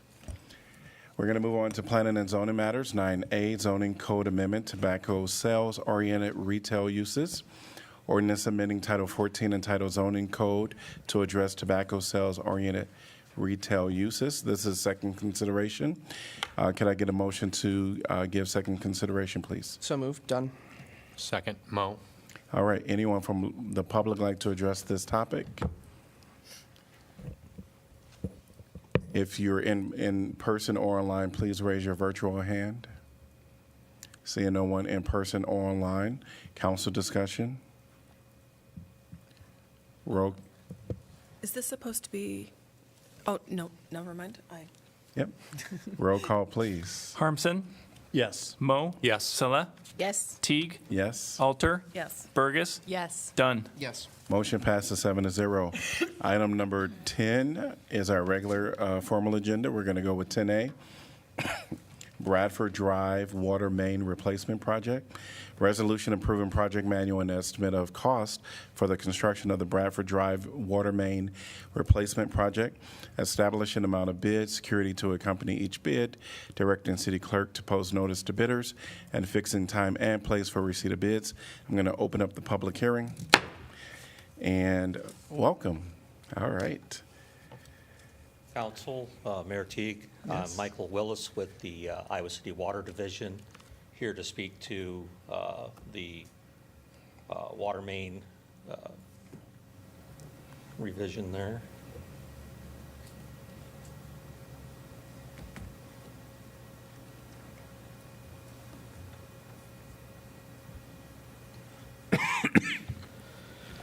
So on the screen, you can see that the water main replacement on Bradford Drive will affect Bradford Drive, Louise Street, and Wayne Avenue.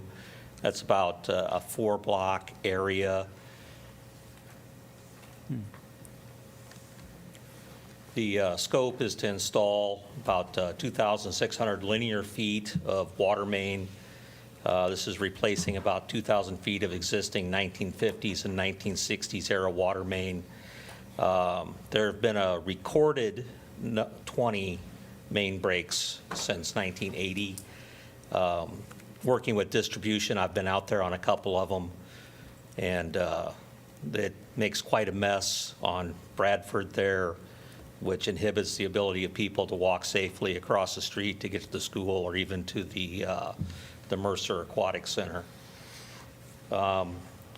As we go through, we'll also update and add ADA sidewalk ramps at the affected intersections and identify service line material and tie over new copper water line services in the right-of-way for about 30 residences, which will help to work through the lead and copper improvements that are being mandated. Traffic impacts. The contract work forbids work on Bradford during the school year. Work will go on in other areas, but the Bradford Drive will remain open during the school year. Don't remember what the exact dates are right now on that. We're going to work to connect the water main on Bradford Drive to First Avenue. This will cause a temporary traffic shift to use the southbound dedicated left turn lane as the northbound lane to maintain 2 lanes of head-to-head traffic on First Avenue. During the project phases, impacted road segments will be open to local residents only. There will be no through traffic in those areas. The construction's timeline and cost. The anticipated schedule is expected to start spring and summer of 2025 with completion by fall of 2025. The estimated construction cost comes in at $1 million. The questions and contact information, you can contact myself, Michael Willis, the Assistant Water Superintendent, and Aline Damachi as the Senior Engineer from the City Engineering. You can scan the code there, the QR code, and that'll take you to the Iowa City projects. Are there any questions about what's going on? Can you, I noticed in a previous slide, you said that you were going to identify service lines. I assume you mean private service lines that connect to the water line, whether they're lead, galvanized, or copper with lead solder. Can you walk through the process of if you identify a private service line, what happens? Yes, as we go through, we'll be excavating the old services at the main. So in the public right-of-way, we have service line materials. Most of the time, if there's a lead service, it'll be in that section between the public-owned water main, and then everything after that is the residents' responsibility. So from the tap to the stop box is normally where you'll find the lead at, and then normally that'll tie into galvanized, and all of that is the responsibility of the property owner. But with the project, we'll go through and we'll replace that section from the water main with copper up to a new stop box in the right-of-way for that service, and we'll annotate if we remove the copper or if we remove lead, or what the material is that we removed, and what we tied the new service line material, which will be copper, up to the stop box, and what we tied that into, whether that's existing copper, existing iron, or possibly even existing lead. And then we'll go through and offer the homeowners an opportunity to utilize some of the city-offered programs to replace that lead service line at that time frame. I've got a question will First Avenue, you indicated that First Avenue will be impacted some at a certain point in the, when Bradford is being worked on, correct? Yes. Will First Avenue be impacted when school is in session, No. either in the beginning or near the end? 'Cause it's No, during the April to, that'll only be impacted after school is out. Okay. And So all work on Bradford and the First Avenue at Bradford will not be done while school is in session. okay, so there will be sort of regular service on First Avenue, sort of at the cap of the Yeah. contract? Once school is out, then they will be tying in the Bradford Gotcha. main at First Avenue. Okay. And then another question, and it may not be for you, it might be for Jeff, is I know that there's been sort of not a sea change, but there's been more work on the negotiations of the contract after we've had some difficulties in past years with getting things done on time. Will there be either penalties or incentives to complete on time for this contract? I'll need some help from either Michael or the engineering team. So there will be penalties for not finishing on time. I'm not aware of an incentive for finishing early. Okay. As long as we've got something in there about on time. Yeah. Thank you. One more question. Do you guys know about, I mean, the challenge of these projects has always been the private utilities that are unmarked. Do you have a sense of how problematic it is in this stretch of road, or? So having been out there several times fixing main breaks, the locates that have been turned in are usually reliable. There'll be utilities, other utilities to work around during the construction progress, but they should be clearly marked and shouldn't impact, we shouldn't hit them. The contractor should be well aware of where they're at and be able to avoid them during the progress. And nothing needs to be relocated in this project, it's just? No. Okay. Not really a question, but thank you for the planning to avoid the school year. My kids are out of Southeast now, but I know what that drop-off is like on a good day. So Yes, that was one of the contractual stipulations, was that there would be no construction on Bradford while the school's in. one thought to help with the enforcement of that is that we will publicize the home telephone number of the head contractor to the parents at Southeast if they do try, and I think that might go a long way to make sure everybody stays on. That could be very effective. Task, so.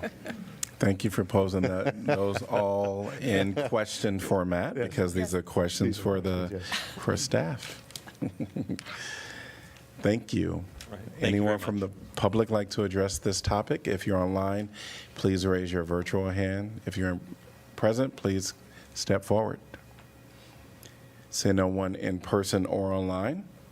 I'm going to close the public hearing. Can I get a motion to approve, please? So moved, Mo. Second, Saleh. All right, moved by Mo, seconded by Saleh. And council discussion. Roll call, please. Mo? Yes. Salah? Yes. Teague? Yes. Alter? Yes. Burgess? Yes. Dunn? Yes. Harmson? Yes. Motion passes 7-0. Item 10B, Court Hill Trail Beach to Scott Replacement Project. Resolution approving project manual and estimate of cost for the construction of the Court Hill Trail Beach to Scott Replacement Project, establishing amount of bid security to accompany each bid, directing city clerk to post notice to bidders, and fixing time and place for receipt of bids. I'm going to open the public hearing and welcome. Hi. Hello.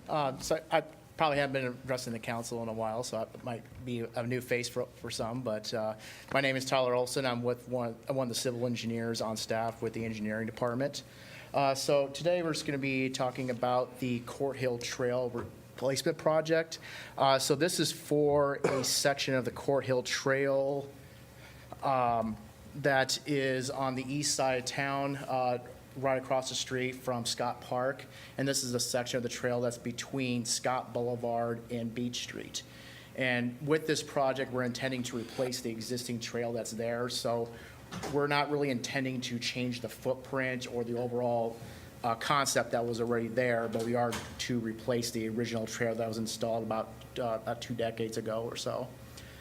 Just over time, the trail has shown degradation there, and just to keep the trail going for the future there, this section was selected for replacement. With this project, we're looking at replacing the west half of the Scott Boulevard crossing. So this will be on the southbound lanes of Scott Boulevard, and there will be a detour for that section. And then also we're going to be replacing the connection to Beach Street. And right now that connection is kind of an awkward configuration where Beach Street kind of dead ends there, and the trail kind of comes in at the end of Beach Street, and it's a little awkward to try to get around to get onto the sidewalks or onto Beach Street itself. So with this project there, we're going to rearrange that a little bit, so it makes it a little bit easier to access the sidewalks, but also to get onto Beach Street itself. So with this project, it's kind of a little bit more zoomed in here. So this is going to occur all for next year. So it'll be going from the time period about March into probably around early July is the time period we're looking at. So the early phase of this project will start right around March, and the intent of that is to do a little bit of tree trimming. Now this is not taking out the wooded area or anything. This is mainly to go after the volunteer trees or the scrub brush that's grown closer to the trail in the last 20 years. And that's just to facilitate the need for getting equipment in there to repave the trail. When that's done, the next phase will be going to Scott Boulevard. That's going to be in the early part of this project. And during this is going to be a critical closure where we'll require the contractor basically to get in and get out as quick as they can. We're planning on a 2-week closure there. And leading up to that, we plan to have electronic signage out there to allow travelers who use that corridor frequently to kind of know ahead of time that southbound lane will be impacted. The northbound should not be impacted at all. People can still use that route. And the intent is to detour traffic onto Court Street over to Taft and then down to American Legion Road and then back to the roundabout on American Legion Road and Scott Boulevard. So that it shouldn't be too long, but the intention is to get about 2 weeks is what we need to do that other section there. After that's completed there, we have the contractor will be likely doing some demolition work during the time period of phase 2, but also during phase 3, they'll be removing the trail. And the intention is that they're going to replace the trail with concrete. And right now, the current trail is an asphalt pavement. We're going to replace with concrete just for the durability and the long. We seem to have better luck with concrete pavement and on these trails. With that, right now, there's not much in the line of stormwater management along this trail. Right now, it's basically you have the creek at the lower end on the photo here, and then as you go up towards the neighborhood, it slopes uphill. And right now, if there's a large rainfall or even snow melt, that water can go up onto the trail. So what we're looking at doing is create a gentle depression just along the north side of the trail, so that way it kind of captures a little bit of that water to try to keep it off the trail. And that's going to include some stormwater drainage that's going to have intakes that are going to have pipes discharged to the creek there. So the idea is just to try to keep the trail open a little longer, try to keep debris from washing up on there, but also try to keep snow melt from melting onto the trail and creating ice in the wintertime. So moving over to the Beach Street connection, that was kind of an awkward configuration there where the trail kind of comes up and falls along the back end of Beach Street. We're actually going to reconfigure that so we pull it away from the edge of Beach Street. There's been some issues with the trail currently has been changing in elevation relative to the street pavement and the intakes that are along the back end there. So it's actually creating an elevation difference where people could potentially trip on that. So the idea is to try to pull that away so that we don't have that issue later on. And how it's going to be done is we're going to have that little bit more of our gentle curve along the west side, so that way it makes it a little bit easier to use that connection there.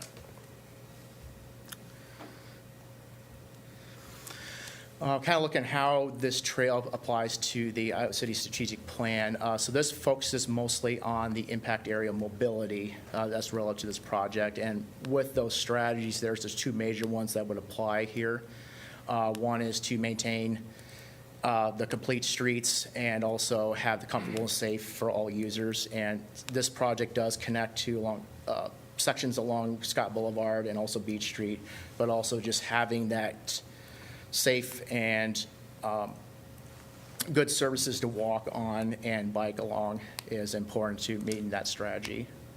Those sidewalk connections will be ADA compliant, so make sure we have the curb ramps with the tech warnings and check the slopes to make sure that they're compliant with the ADA. One of the other things we're going to be doing as well is that currently right now the trail is about 8 feet wide. We're actually going to expand that to 10 feet wide. That tends to be a little more comfortable for users just to access the trail and use the trail. So when you have two bicycles passing each other, it's get a little more room there so you don't feel like you have to get off the side of the trail a little bit, let somebody pass. One of the other strategies there is to grow and prioritize bike and pedestrian accommodations. And with this trail, it is a beloved trail. Just speaking with residents who live there, this is a trail that a lot of people actually use on a daily basis. And as it sits right now, it's still passable, but over time, it's likely going to keep deteriorating. And we don't want to get into a situation where that trail is deteriorated so much we have to close the trail. So this is kind of a measure here to replace the trail so we can continue to keep using it in the future. So the trail, for the construction costs, we're looking at just a little over $260,000. And we have this funding available in the Capital Projects Fund. I kind of briefly talked a little bit about the schedule there, but I just kind of broke it down a little bit more as what the next steps are on this. So pending approval of this resolution here to approve the plan, the project manual, and the cost estimate there, we're looking at issuing bid documents starting tomorrow. And we're planning on having the bid opening on December 11th of this year. And depending on what kind of bids we get back and if we feel that we recommend to accept or to award one of the contracting bids, we're looking at the next available city council meeting, which will be on January 7th of next year. And moving for the construction there, this will be limited to just next year. We're looking at phase one, which is doing that tree trimming and just kind of getting the site ready. That's going to happen during the month of March. There will be some periodic trail closures there just to facilitate trucking in there, but the intention is just that it's kind of more like on a daily basis situation. Phase two, so this is where the southbound lane of Scott Boulevard would be removed and replaced. That's going to be, again, it's going to be a 2-week critical closure period, so the intention is to have the contractor get in, do the repair work, and leave as soon as they can. And there is going to be liquidated damages associated with that, so if they're late, they do pay a penalty on that. With the phase three, this will be going on simultaneously if the contractor can schedule that in. But the intent is that there'll be about a 2 to 3 month period where they'll be removing the trail and also repaving it, and as well as redoing the connection at Beach Street. We're looking at so the schedule has the trail being completed likely in July, and that's for being able to use the trail. Given that it's going to end in the midsummer, it's a little hard to do reseed the lawns, the grass around the trail.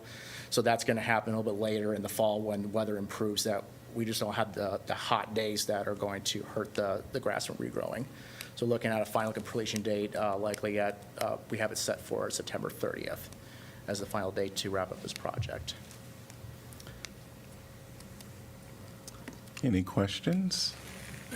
Tyler, you spoke to the detour for the traffic from Scott Boulevard. What is the plan for pedestrian bicycle detour, if any? Yeah, so this one here is a little bit tricky since that's the only trail going through that little section there.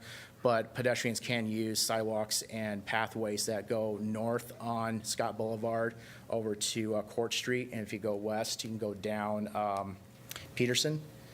And then you can go over to Arbor and then come back into Beach Street.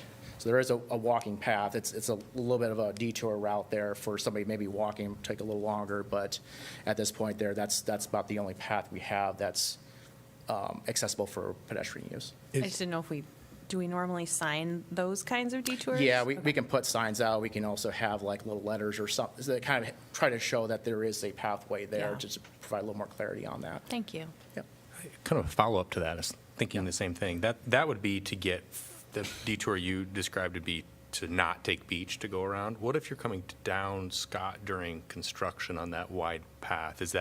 Will there be a pathway to get through there, or you just cross the road? The critical closure period, the west side of that crossing at Scott Boulevard, that will be inaccessible there just because of the reconstruction work.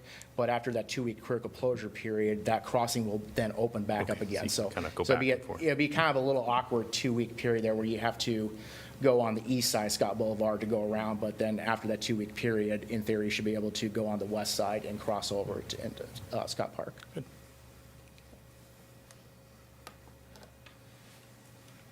Thank you. Okay, thank you. Anyone from the public like to address this topic? If you're online, please raise your virtual hand. Seeing no one in person or online, I'm going to close the public hearing. Could I get a motion to approve, please? So move. Second? Moved by Saleh, seconded by Burgess. Council discussion. Roll call, please. Sella, Yes. Teague, Yes. Alter, Yes. Burgess, Yes. Dunn, Yes. Harmson, Yes. Mo. Yes. Motion passes 7-0. We are on to items 10C, Court Street Reconstruction Project. Resolution approving project manual and estimate of cost for the construction of the Court Street Reconstruction Project, establishing amount of bid security to accompany each bid, directing city clerk to post notice to bidders, and fixing time and place for receipt of bids. I'm going to open the public hearing and welcome. Hi, my name is Ethan Yoder. I'm a civil engineer for the city of Iowa City, and with me I have Michael Farr, who is with FOTH, who is the design consultant for the project. If you can use the mic, please. Thank you. Yep. So a little background on the project. Court Street, it is an important collector street that grants a lot of access and gets a lot of use from the east side of Iowa City to downtown, as well as access to City High. The project limits start just west of Muscatine Avenue at Grant Street and go to South First Avenue. The goals of this project are to improve the conditions of the aging pavement, intersection improvements including ADA compliant ramps, and address the aging underground utilities. And here we just have a couple of pictures just kind of depicting the current conditions, which the pavement is approximately 6 to 7 inches with a 2 to 3 inch asphalt overlay, which is starting to deteriorate. Currently, the sidewalk is also about a foot off the back of the curb, with the utility poles essentially on the back of curb as well. And so a little bit of outreach we've done. We've had 3 public information meetings, with starting, and the first one was in 2021. We had a second in 2022 and a third in 2024. We do plan on having a 4th meeting prior to construction, just to kind of give the residents a little bit more information. We've also met with plenty of residents individually to address any of their specific questions to their own property. We've also met with the private utilities, I would say at least 20 times, just to make sure that they were all on the same page and were able to get their utilities moved prior to the construction. And then we've also made sure we met with City High to make sure we have good coordination for them to get in and out of the school. All right. My name is Michael Farr. I'm the project manager on behalf of FOTH. And I'll just talk about the improvements here a little bit and give some information on the construction and the staging of the project. So overall, like Ethan mentioned, full roadway replacement here. So that involves the prepping the subgrade, new subbase granular material, and then the new concrete roadway surface. As part of this, the lane widths will be reduced out there, which will help promote some traffic calming measures in that corridor. New sidewalk and pedestrian facility replacements. Right now, the sidewalk is only about a foot or 2 off of the back of curb. We're going to have a parkway width of about 6.5 feet that allows for some snow storage there behind the curb. There will be new 5-foot sidewalk on both sides of the road, the north and south sides, and then new ADA ramp facilities just to bring things up to current design standards.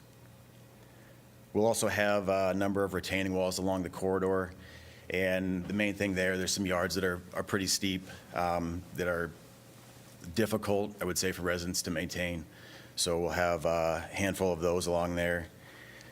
Brand new storm sewer along the whole project. Right now, the storm's about kind of on the west third is all we have for underground storm, and it's definitely undersized. So we're looking to bring everything up to current design standards with that as well, and that'll be throughout the corridor.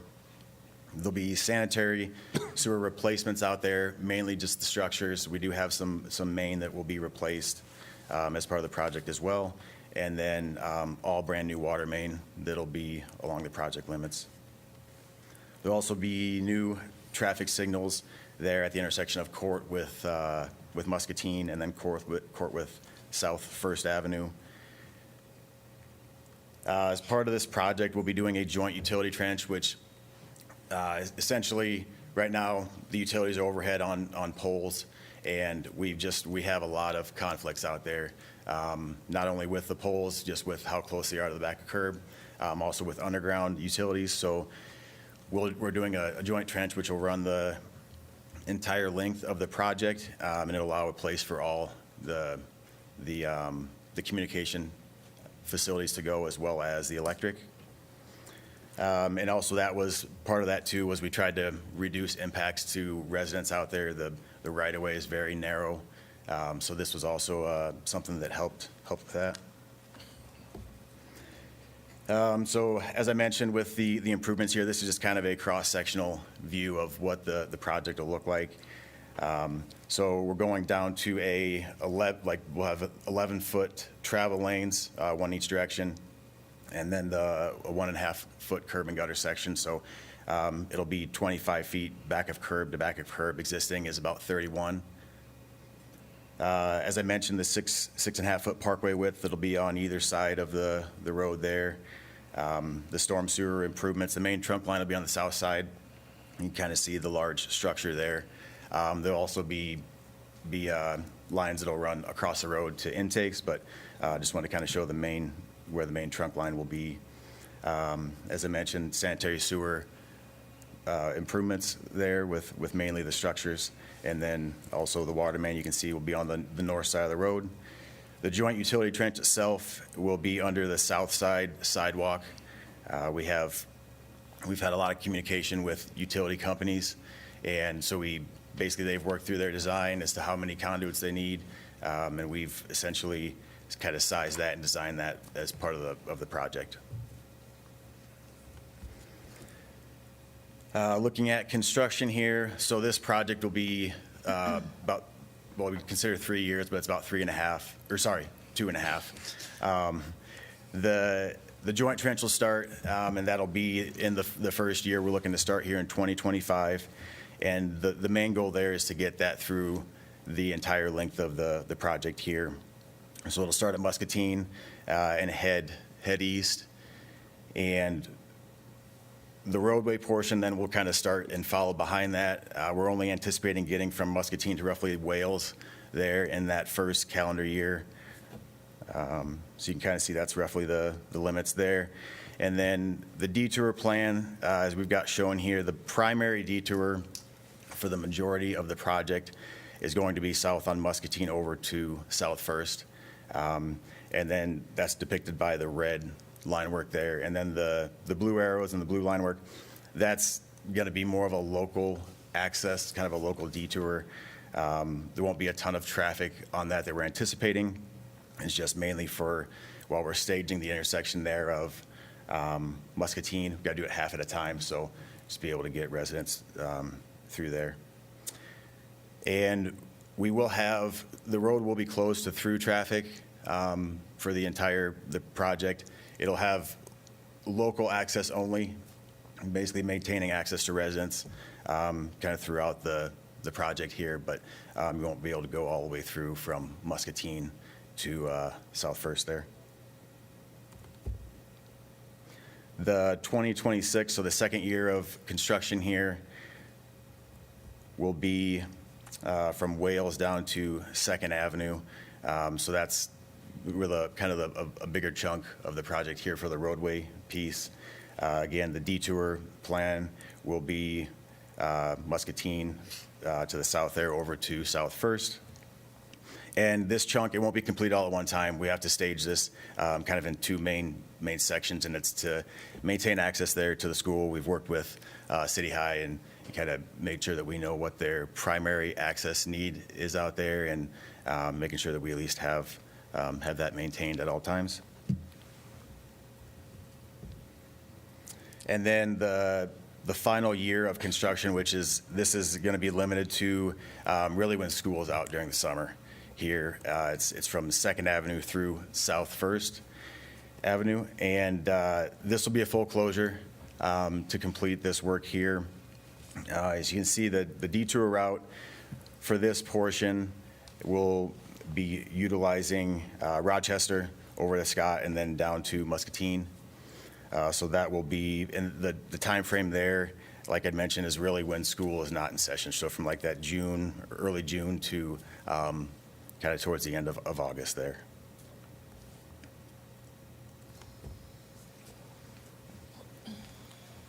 And then to tie this all back into the strategic plan, with these updates, it'll help lower annual maintenance costs.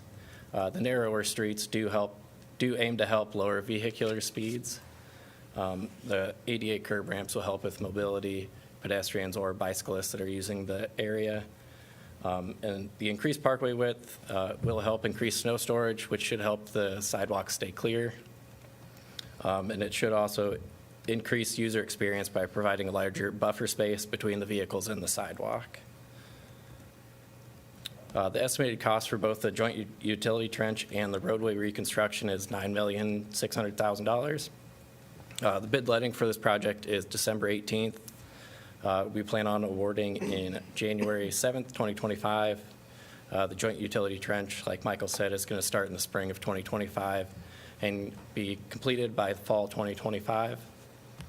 The roadway, public utilities, and the other improvements will start in the spring of 2025 and complete in the fall of 2027. Are there any questions? Yes, quick compliment first. I know since Councilor Alter and I have been on here, we've and others, having this wait until Rochester was done, because originally this was planned to start sooner. So thank you for that. Any lessons learned from the Rochester project that could be carried forward to help this one go smoother and stay closer to on schedule? Yep, well, we actually have an incentive-disincentive as part of this project. I can't remember exact numbers off the top of my head, but if they get it done early, we obviously will try to pay them extra, but we definitely will, they will incur penalties if they are behind schedule. I'm personally very excited about the utility trench idea. It seems like that's very much responding to some of the, at least forward-looking to some future problems. You talked about working with existing utilities to make sure that they're have a space in the trench. There's expansion built in too, though, right? So future utilities could come and they lease the space or whatever from the city or just use it. I'm not sure. Yep, we actually plan to actually put in some extra conduit as part of this project. So if other companies do want to come in, we're at least somewhat prepared. That is a limited number, though, so I don't know how many may potentially join in the future. And like when somebody's done using it, like, can you make them take it out? How does that work? They just leave it abandoned in place. All right. Well, I'm excited about that. I'm curious about the intersection at Muscatine. I know that's when you're as a pedestrian walking through that intersection, it's weird angles, and is there any improvement to that, or is it really we're stuck with the geometry that was built? It's a lovely characteristic, Josh. I don't know what you're talking about. Yeah, so we did look at a lot of different options, to try to fix that. Unfortunately, for the most part, the geometrics with how the road come in it's going to be the same. We do have the sidewalks, we're cleaning that up a little bit. Again, it'll be ADA accessible right now. There's really nothing that's, I would say, per standard. So we'll be cleaning that up. But yeah, the box culvert there and everything else, that just posed a lot of I would say, issues. My last item is a little bit of a concern. You talked about adding additional stormwater infrastructure, which would increase the amount of water, which is good to keep water off of the road, but what do you do to mitigate the increased demand on the existing infrastructure that's there? Like you're dumping into a creek. How do we ensure that we don't flood people's houses or basements with the new added stormwater, I guess, load that's being added from all this new, better infrastructure? Yep. So basically the water right now, I would say it flows on street. So it's still going to that location. We're just capturing it so you don't have, like when you're driving out there, you'd have a gutter spread where the road would probably be completely covered under a big rain event. So it's just basically getting it underground there. I had I'm sorry, did I cut you off? Oh, go ahead.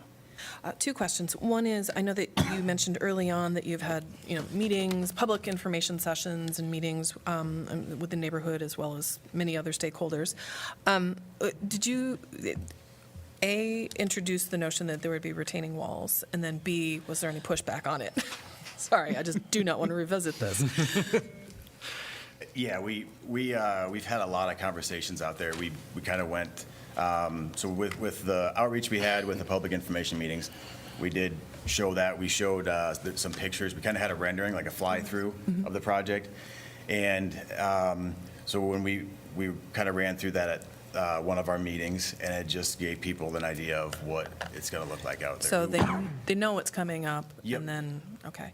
My second question also, and obviously doing like a Google image doesn't really help a ton. But given the current situation of how close, what you're going to have to do to get this all in place, was there discussion about how many mature trees would have to be cut down? Is that a concern? Is there a plan in place? I don't know if that then carries over into Parks and Rec to replant, or, so I'm just curious if you can speak to that. So as far as the tree impacts, we had the city's arborist went out there and actually looked at all the trees in the corridor. Some of them, just with the derecho they'd gone through, and some of them actually weren't in the greatest shape. So we had identified, we do have trees identified for removal out there, and some of those trees were part of that were okay. These are not good. There's no real issue, I would say, with them being removed. The trees that were identified as critical that we don't want to remove them, we did what we could there to make sure that we're saving those and not taking down some large overhead trees out there. Am I going to regret asking how many trees you're thinking they're looking at to remove or needing to remove? So there's about 40 trees out there.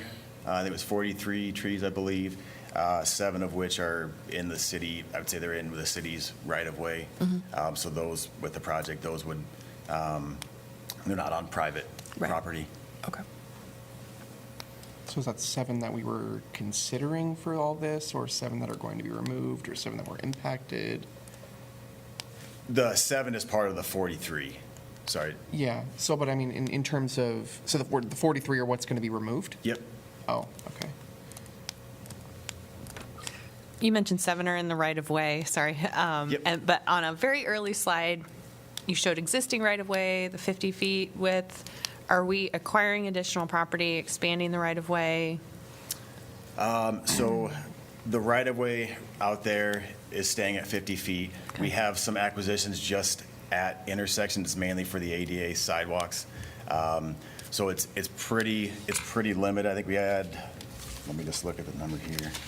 There were 15 parcels we had to obtain acquisitions from out of the 71 temporary easements. So it's a pretty small amount. That was kind of a, definitely a consideration of the project. We didn't want to, impact right away. So it was really limited to the intersections. And it sounds like that what, you said 6, 7 feet of roadway is where a lot of the additional parkway is coming from? The narrowing of the roadway? Yes. Okay. And also the sidewalks will get shifted back a little bit closer to where the actual right-of-way is. So that also gives a little bit of extra room out there. Okay, thank you. Yep. Sorry, one more question. I'm looking at this cross-section and wondering, this is a place where I think I see people ride bikes on the sidewalks a lot, just because Court Street's so busy. Is 5 feet, like, okay for a bike and a pedestrian, or is that? So. Is that just kind of what we got? Yeah, I mean, I would say if you're talking about a multi-use trail, no. I mean, this is mainly a sidewalk facility. Okay.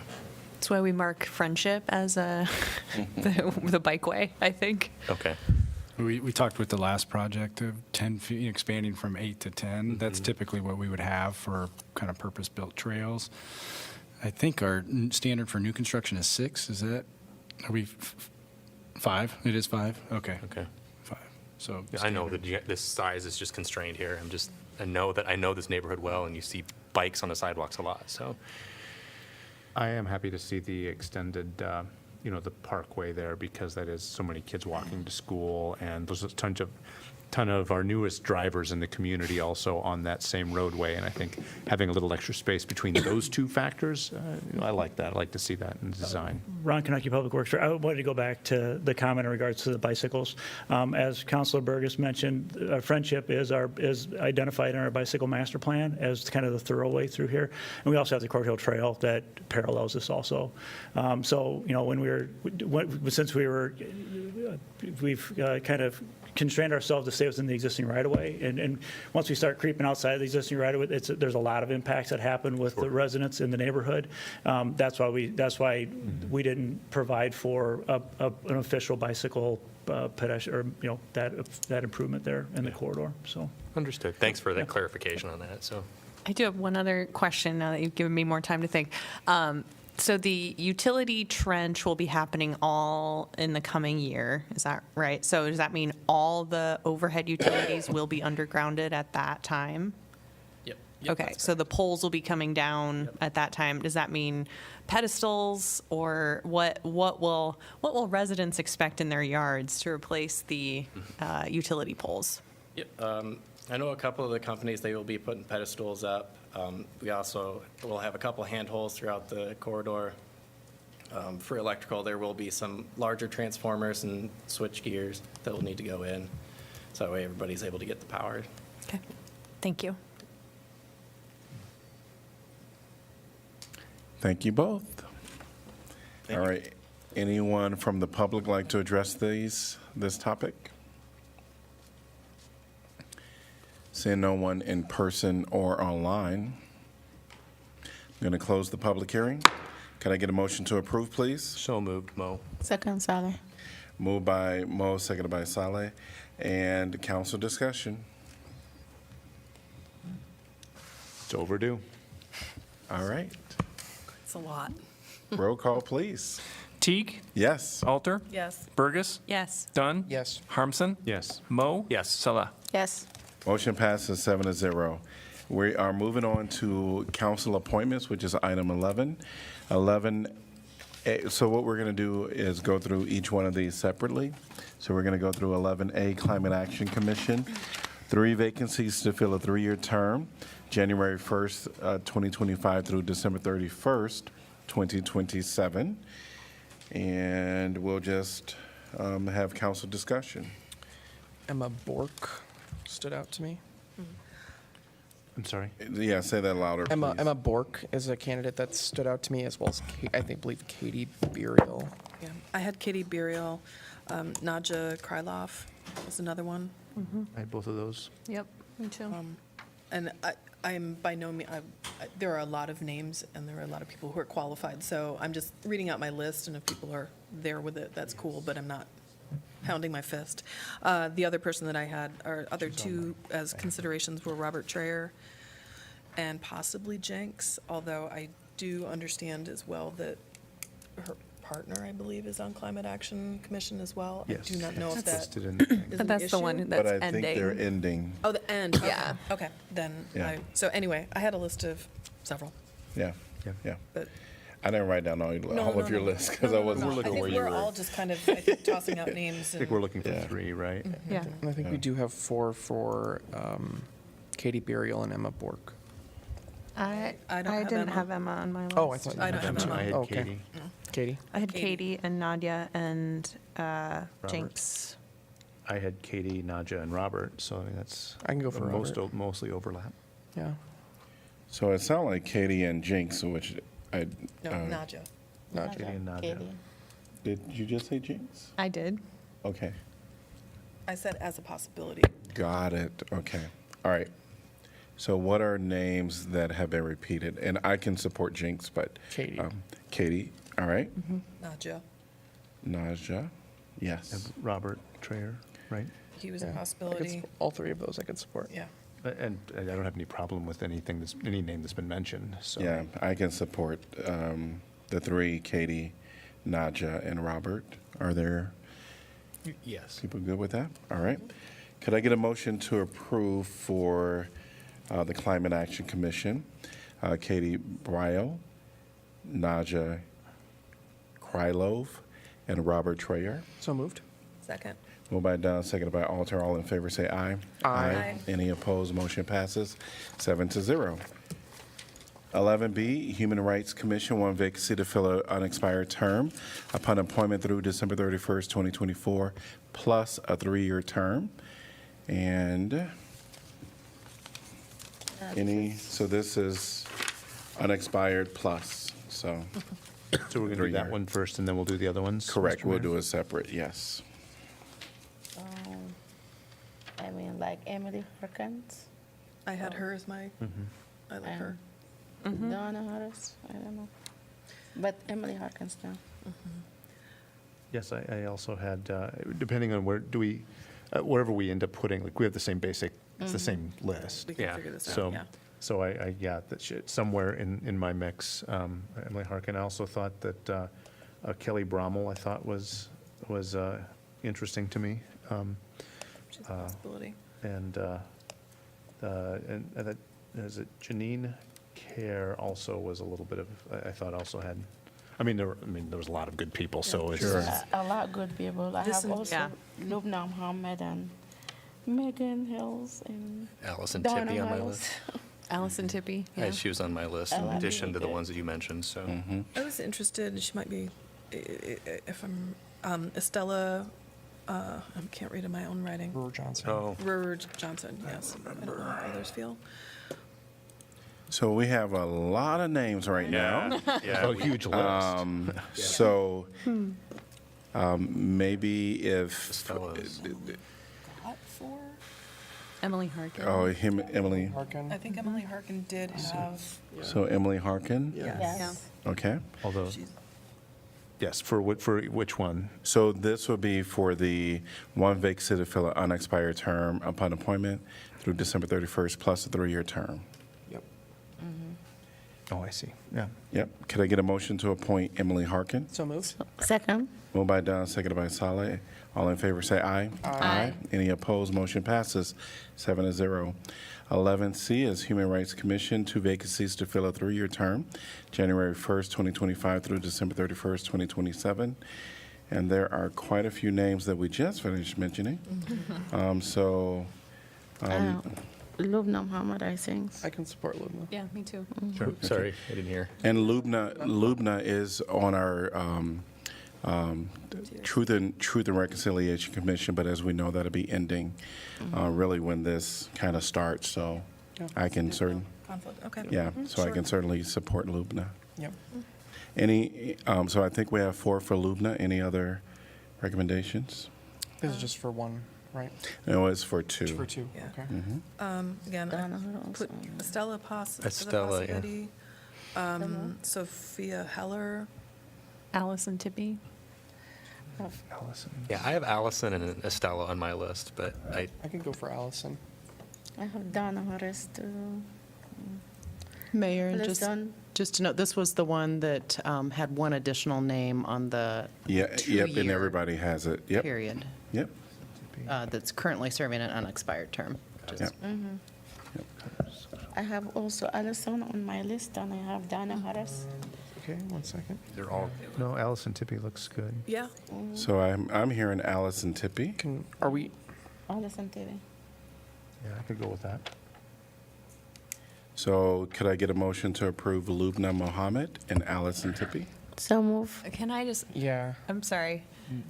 Okay, so do I understand correctly, they're different lists on, I just looked at the first list assuming they were the same. Correct. The second list has one additional current member that his unexpired term is ending, Doug Collish, Okay. Okay. that is on the second list. And also it is on the first. So Could you just give us a second? So he did apply for reappointment? Yeah. Yes. Okay. Thank you for But since he's already on there, he can't really qualify To the fill the unexpired. unexpired term? Yeah, plus. All right. Did you just say he was filling a partial term? Yes. So, Okay, yeah. so he's not yet had a full term. And he's the And current he's the chair. chairperson, Yeah. seems like. I think Lubna and Doug. Yeah. Yeah. I agree. I agree. That makes So- sense. Thank you. Yes. Any other, sound like Lubna and Doug, I'm hearing majority? Yes. Okay, all right. With the just general thing to anyone who's listening, this was such a tremendously difficult Oh, a lot of decision, great and it was applicants. absolutely riveting to read all of the engagement and activism that is represented here. So thank you all. Yes, There's there is like a 24 lot of good people here. Yeah. And I think I encourage them to apply for another commission. Yes. Yes. Well, and I mean, it was the entire, every commission had really strong people, but Yes, this they was, did. wow. Yes, yeah, but those people, they can apply also to another Yes. commission, not Yes. only like focusing on the human rights commission. That's what 100%. I'm saying. Yeah. Yeah. All right, and so could I get a motion to approve Lubna Mohammed and Doug Kolash? So move Lubna Muhammad and Douglas. Second? So moved by Salah, seconded by Alter. All in favor say aye. Aye. Any opposed, motion passes 7-0. 11D, Parks and Recreation Commission, 2 vacancies to fill a 4-year term, January 1st, 2025 through December 31st, 2028. Go for Jeff Mallory and Michael Gaunt. I had Jeff Mallory on my list. I had Jeff Mallory. And who? Jeff Mallory was on my list. I think we heard that Yeah. 3 or 4 people now. 4 people, Yeah. that's 4. Yep. Yeah. Yeah, and I agree. That I works fine, liked, I mean, I liked all 3, again, but I went with Michael Gaunt. I thought that was an interesting set of experience. So I'm hearing the majority for Jeffrey Mallory and Michael Gaunt. Yes. Can I get a motion to approve, please? So moved. Second.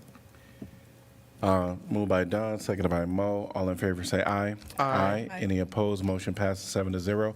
Could I get a motion to accept correspondence? So moved. Second. Moved by Mo, seconded by Alter. All in favor say aye. Aye. Any opposed, motion passes 7-0. 11E is Public Art Advisory Committee. 1 vacancy, and this is at large. 1 vacancy to fill a 3-year term, January 1st, 2025 through December 31st, 2027. This too. I think this was very difficult. We need to recuse myself for this discussion. Okay. So Counselor Mo is recusing himself from this discussion item.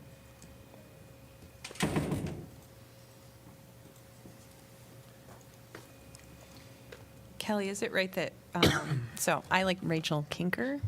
She's currently serving a partial term. Looks like she started in just January of this year. No, sorry, April of this year. Is that right? According to the attendance?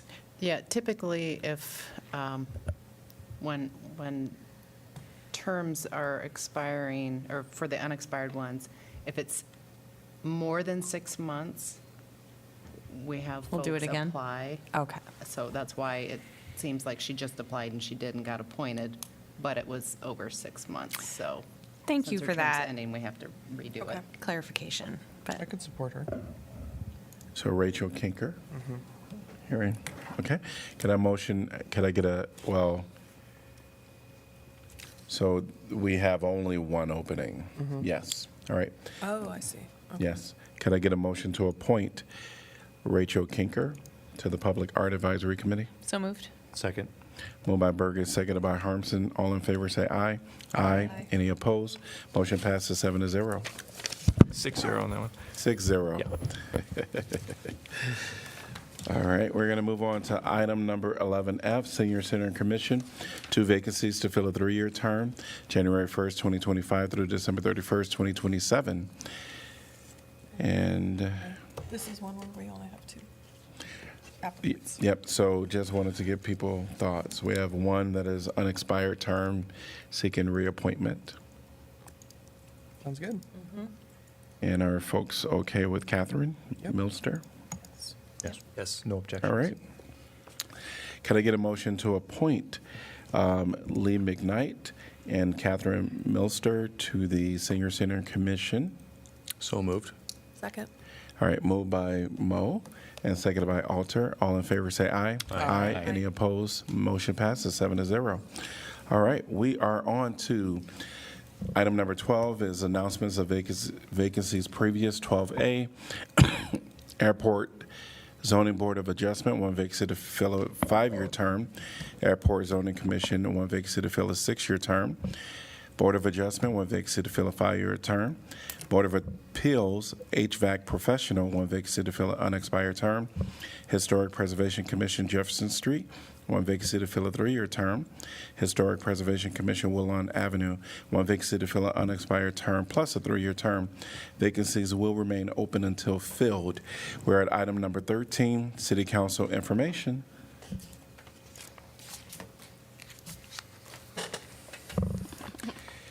Hearing none, we're going to move on to item number 14, reports on items from city staff, city manager's office.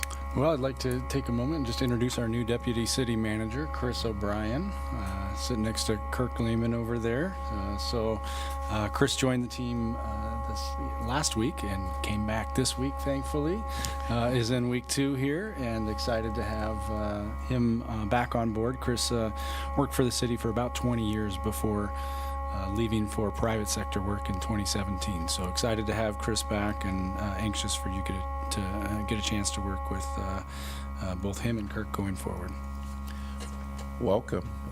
All right, city manager, city attorney's office. Thank you, Mayor. I was able to attend the Iowa Municipal Attorneys Association annual conference, a one-day affair in the Des Moines area on Friday, which is great. It's very focused in the work that they do, and so that's well appreciated, and it's great to be able to refresh relationships with colleagues there. I brought with me Eric Bigley, the attorney who just joined our office, and we've been colloquially called the Erics now in our office for lack of a better nicknames. Great. All right, city clerk office. Well, I can't say nothing after those two. Well, as you see a new face in the audience, she's not new to the city, but Connie McCurdy is the administrative secretary in my office. And she actually finalizes all the documents after the meeting, so she kind of wanted to see the front end process. So decided to come to a meeting and check it out. Great. Well, welcome. All righty. On to item number 15. Could I get a motion to adjourn from our formal meeting? We will go into our work session. So moved. Second. Moved by Alter, seconded by Mo, because you were the first beyond the other two. All right, all in favor say aye. Aye. Any opposed? Motion passes 7-0. So what we're going to do is we're going to continue in our work session, but if folks want to stand up and sit down, you most certainly can, but we will continue. All right, so we're going to go, this is the City of Iowa City work session. We're returning from recess on November 19th, 2024, and we are at item number 5, which is council vacancy discussion. And I'm going to invite Eric just to kind of lead us off in this discussion. Thank you, Mayor. So there were a couple of questions you left for me at the last meeting I'm batting 1 for 2 on answers for those. The first one was, when does a 60-day clock start ticking? If we give notice ahead of the effective date of Councilor Dunn's resignation, can that clock start then, or do we need to wait till the actual vacancy occurs on January 1st for that clock to start ticking? I've been working with the county auditor's office, the county attorney's office, and the Secretary of State's office. There has been some difficulty in reaching consensus on that question. I put a formal request to the Secretary of State's website a week ago, and I'm looking forward to hearing their response. On the positive side, I did receive confirmation on the signature requirement. That was the second question you folks had for me. How many signatures would be required for a petition to demand a special election if the council were to decide to appoint? Originally, I was thinking that the number would be higher than last time. That was because the turnout for the 2023 city council election was higher than the 2021 city council election. I turned out to be wrong, but here's why. The turnout was in fact higher, but of course it's 10% of the voters who voted in for this office last time. Well, this office in this case is District C, because that is Councilor Dunn's position, District C, not at large, not District A. And so, for example, there were 8,973 votes cast in the District A election. You may recall that that was a contested election.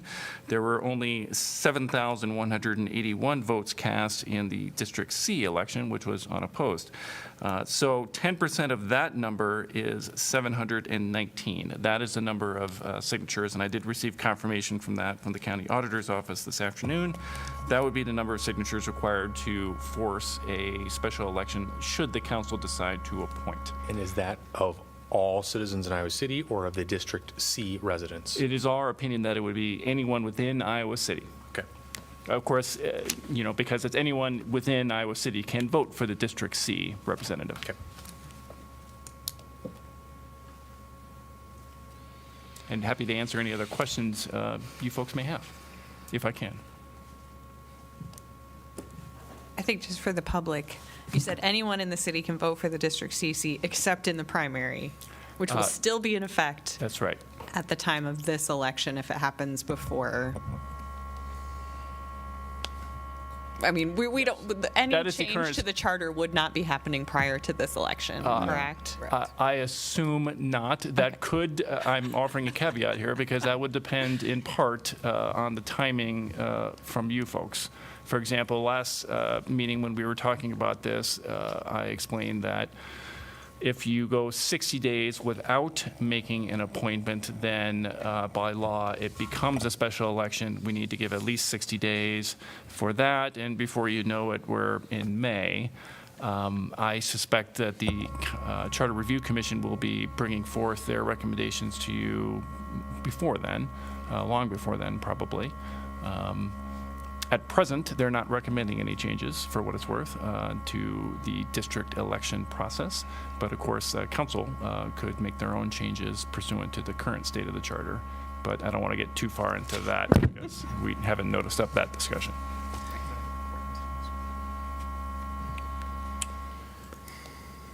So, curious to know if there was a primary and then a regular general or whatever we want. Primary and general, that's right. Yeah, election. What is the latest date that we can have the general election? Again, it would be around May 1st. That is, you would take the maximum amount of time before making a decision, 60 days, or just to let the 60 days expire, and then, by law, it just becomes automatic. And then it's the soonest practicable date, again, refresher from last time, as soon as possible. Of course, it has to be on a Tuesday, so it wouldn't be exactly 60 days probably. And we have to give at least 60 days notice. So it would be somewhere around 60 days after March 1st. So that's why I'm saying around May 1st. It would probably be several days after May 1st, but it'd be within about a week, I would guess, of May 1st. Between May 1st and May 7th or something like that. So that's the latest possible. The Right. earliest then would be around March 1st? Well, the earliest, again, is tied Depends up on with... what you get answered. Yes, that's right, depending on the final answer I get from the Secretary of State's office about that. So I just want to state some facts a little loosely. So there was a special election, which I was on the ballot in 2018, and there was 2 elections. One was the primary in September, and then the October one. I'll even go to the October one, where there was 9% of voters that came out that participated in that. That was about 4,000 votes. And then I just want to do a little, comparison as to what happened this year. Even though we're a city and we're not county, but if we look at what the county votes were in June, it was 8% of registered voters that had come out, which was 9,000 votes. Now, this November, I'll just say it was about 52,000 votes that actually happened. And so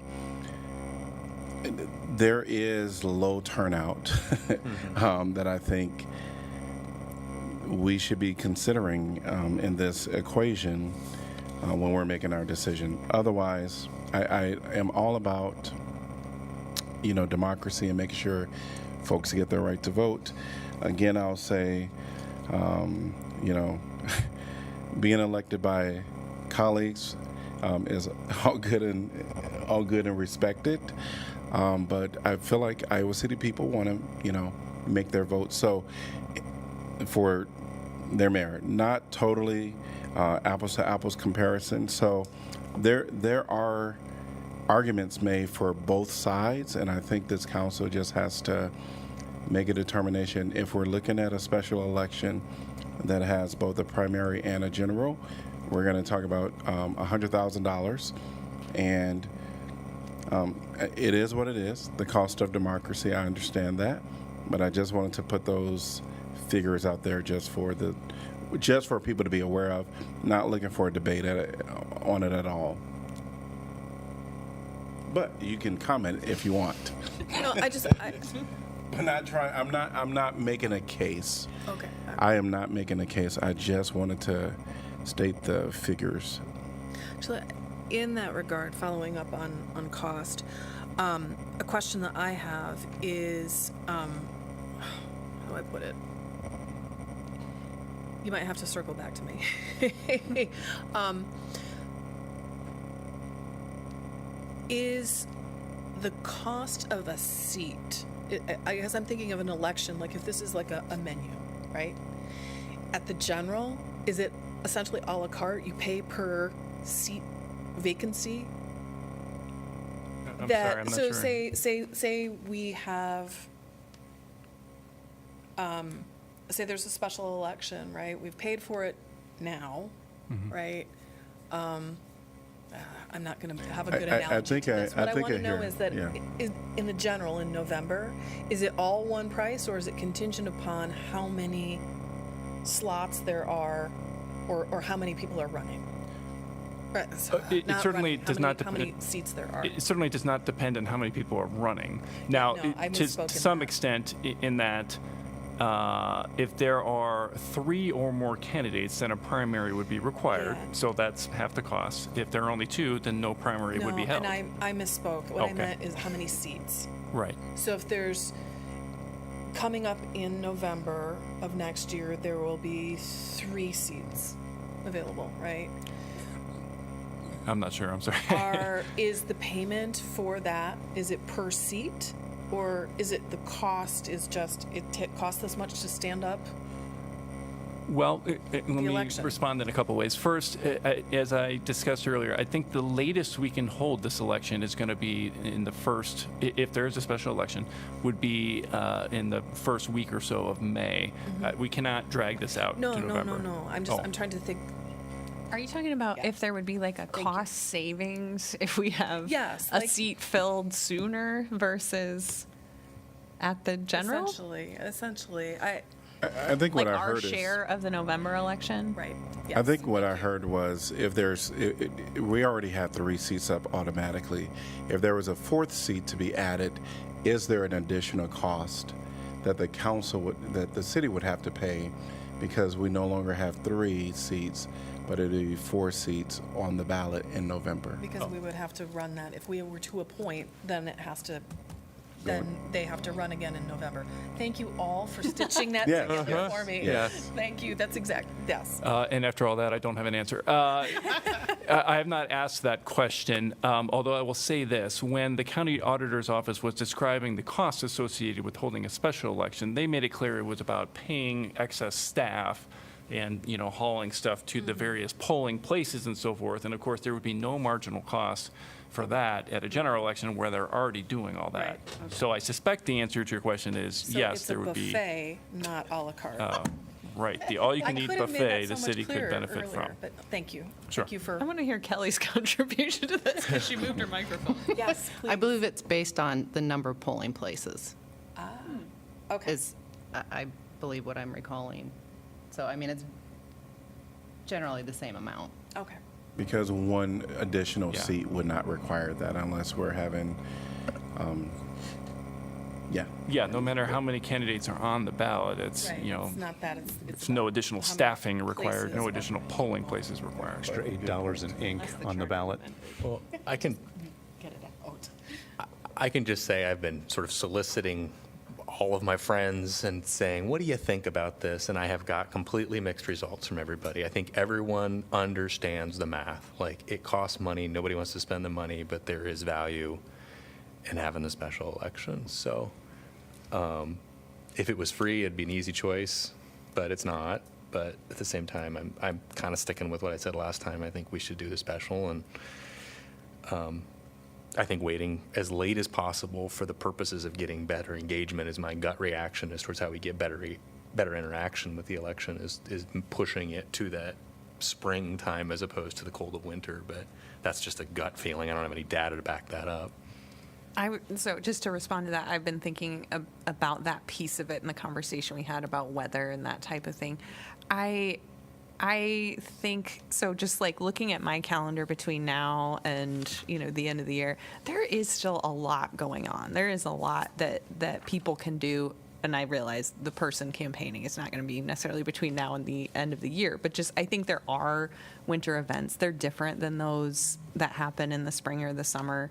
But I think just for the sake of having a full council, that we should have the special election and do it as soon as we're able. And I think if people want to, have their own events, if they want to knock doors, I think they're going to do that, whether it's in, February or April.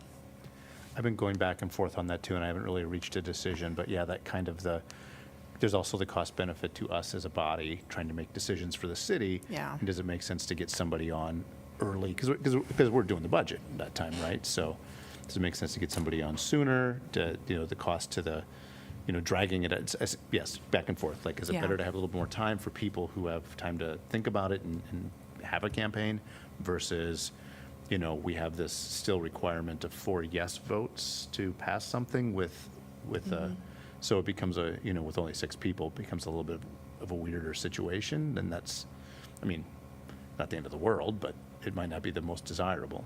So I'm going back and forth on that too. So it sounds like we're going to have to make 2 decisions: yes, no, and if yes, when. Well, and I was a proponent, along with Mayor Pro Tem, to say, why don't we wait, and so that it could be better weather. But I was thinking about it in the interim, and the danger with that actually is that there are some people who are very plugged in to what we're doing and to these conversations, or have networks with us or friends, and would know that the intention is a special without us declaring it, which means there could be people who would be interested, but they haven't gotten their kitchen cabinet together. They haven't started raising money yet, and they would be at a disadvantage because they're not plugged in the same way that perhaps some candidates might be. So that's something that I kind of grappled with, saying, well, I think it's a matter of we decide, and maybe it's that we get to find out when that clock starts ticking. Important. But so that then everybody has a level playing field to say, yes, there is going to be a special election or no, or whatever, or an appointment, but I'm leaning for special election, so that everyone can say, okay, well, what do I need to do? I need to raise some money. I need to do this, so that it isn't something that some people know about and are like, and then others find out about it in the paper to say, oh, the official thing is gone, and they're, a month and a half behind in terms of what they need to do. And I think So- part of the corrective is the fact that we're talking about this in open session, and they might see some, probably some indication of what, what we're thinking, that might be in the paper, maybe tomorrow. Hint, hint. Or this week. But I mean, I'm sure this is going to be a story of interest, and so it's not like, we're doing this in open session. Oh, yeah, so that's absolutely. I just think that when we talk about, there's some people who are very plugged in, and there are some people who are not, who are interested. Yeah, We that's already actually pretty received compelling. email, people asking about that. Yeah. So Yeah. I think, and people like also just stop us, and some people reach out to me and say, hey, when that's gonna happen? So Yeah. I think the sooner is better just to announce it and, can I ask- And also I sorry. still with a special election. So it sounds like, Can I ask one question about Sure. how this works? I responded to someone, I hope correctly, that we can't officially act until the seat is vacant. Like, we can make all of our intentions known, we can discuss it, but we can't call that election or start the appointment process until the seat is vacant. Is that accurate? Well, That's see, the that's open what That's what question. we're waiting on. Well, you certainly can't appoint the person until, but you can, I think, decide that you're going to do it before, Yes. before then. I'm trying to remember when I'm trying to remember when he was appointed. January. Not January, it was the first meeting January, in I January. think January. Yeah, my memory is that the council decided well in advance of that point that you were going to appoint and did so Yeah, right we at the had beginning of the year. And you have applications and everything. Yep. Yeah. Yes, that's right. And he was sworn in. The council made a decision to appoint Councilor Dunn, and he was sworn in and went and sat down and, jumped right in. So the other thing I'll mention insofar as timing, a lot of your discussion has been about timing, is that the deadline for candidates to file for their candidacy is 53 days before the general election. Now, remember that at minimum, you only need to give 60 days. So in theory, you could only have 7 days for folks to go out and collect, 180 signatures or whatever it is. So what my recommendation would be is either council decide informally this evening such that I can bring, one resolution back to you on December 10th, or at the latest that, you make that decision on the 10th so that if you decide to have a special election, then people can start kind of gathering signatures. Is it 85, is it a span 69 to 85 days? I'm not sure what. No.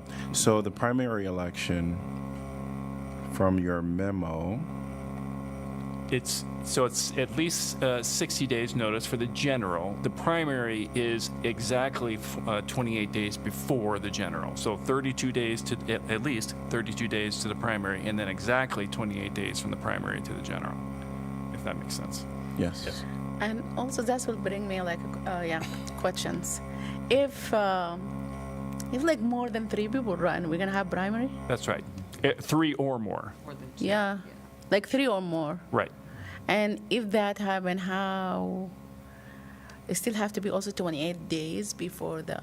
The primary by law Yes. has to be exactly 28 days days. before the general Okay. election. I think Councilor Mole was asking the question, does the seat have to be vacated before we can determine the date?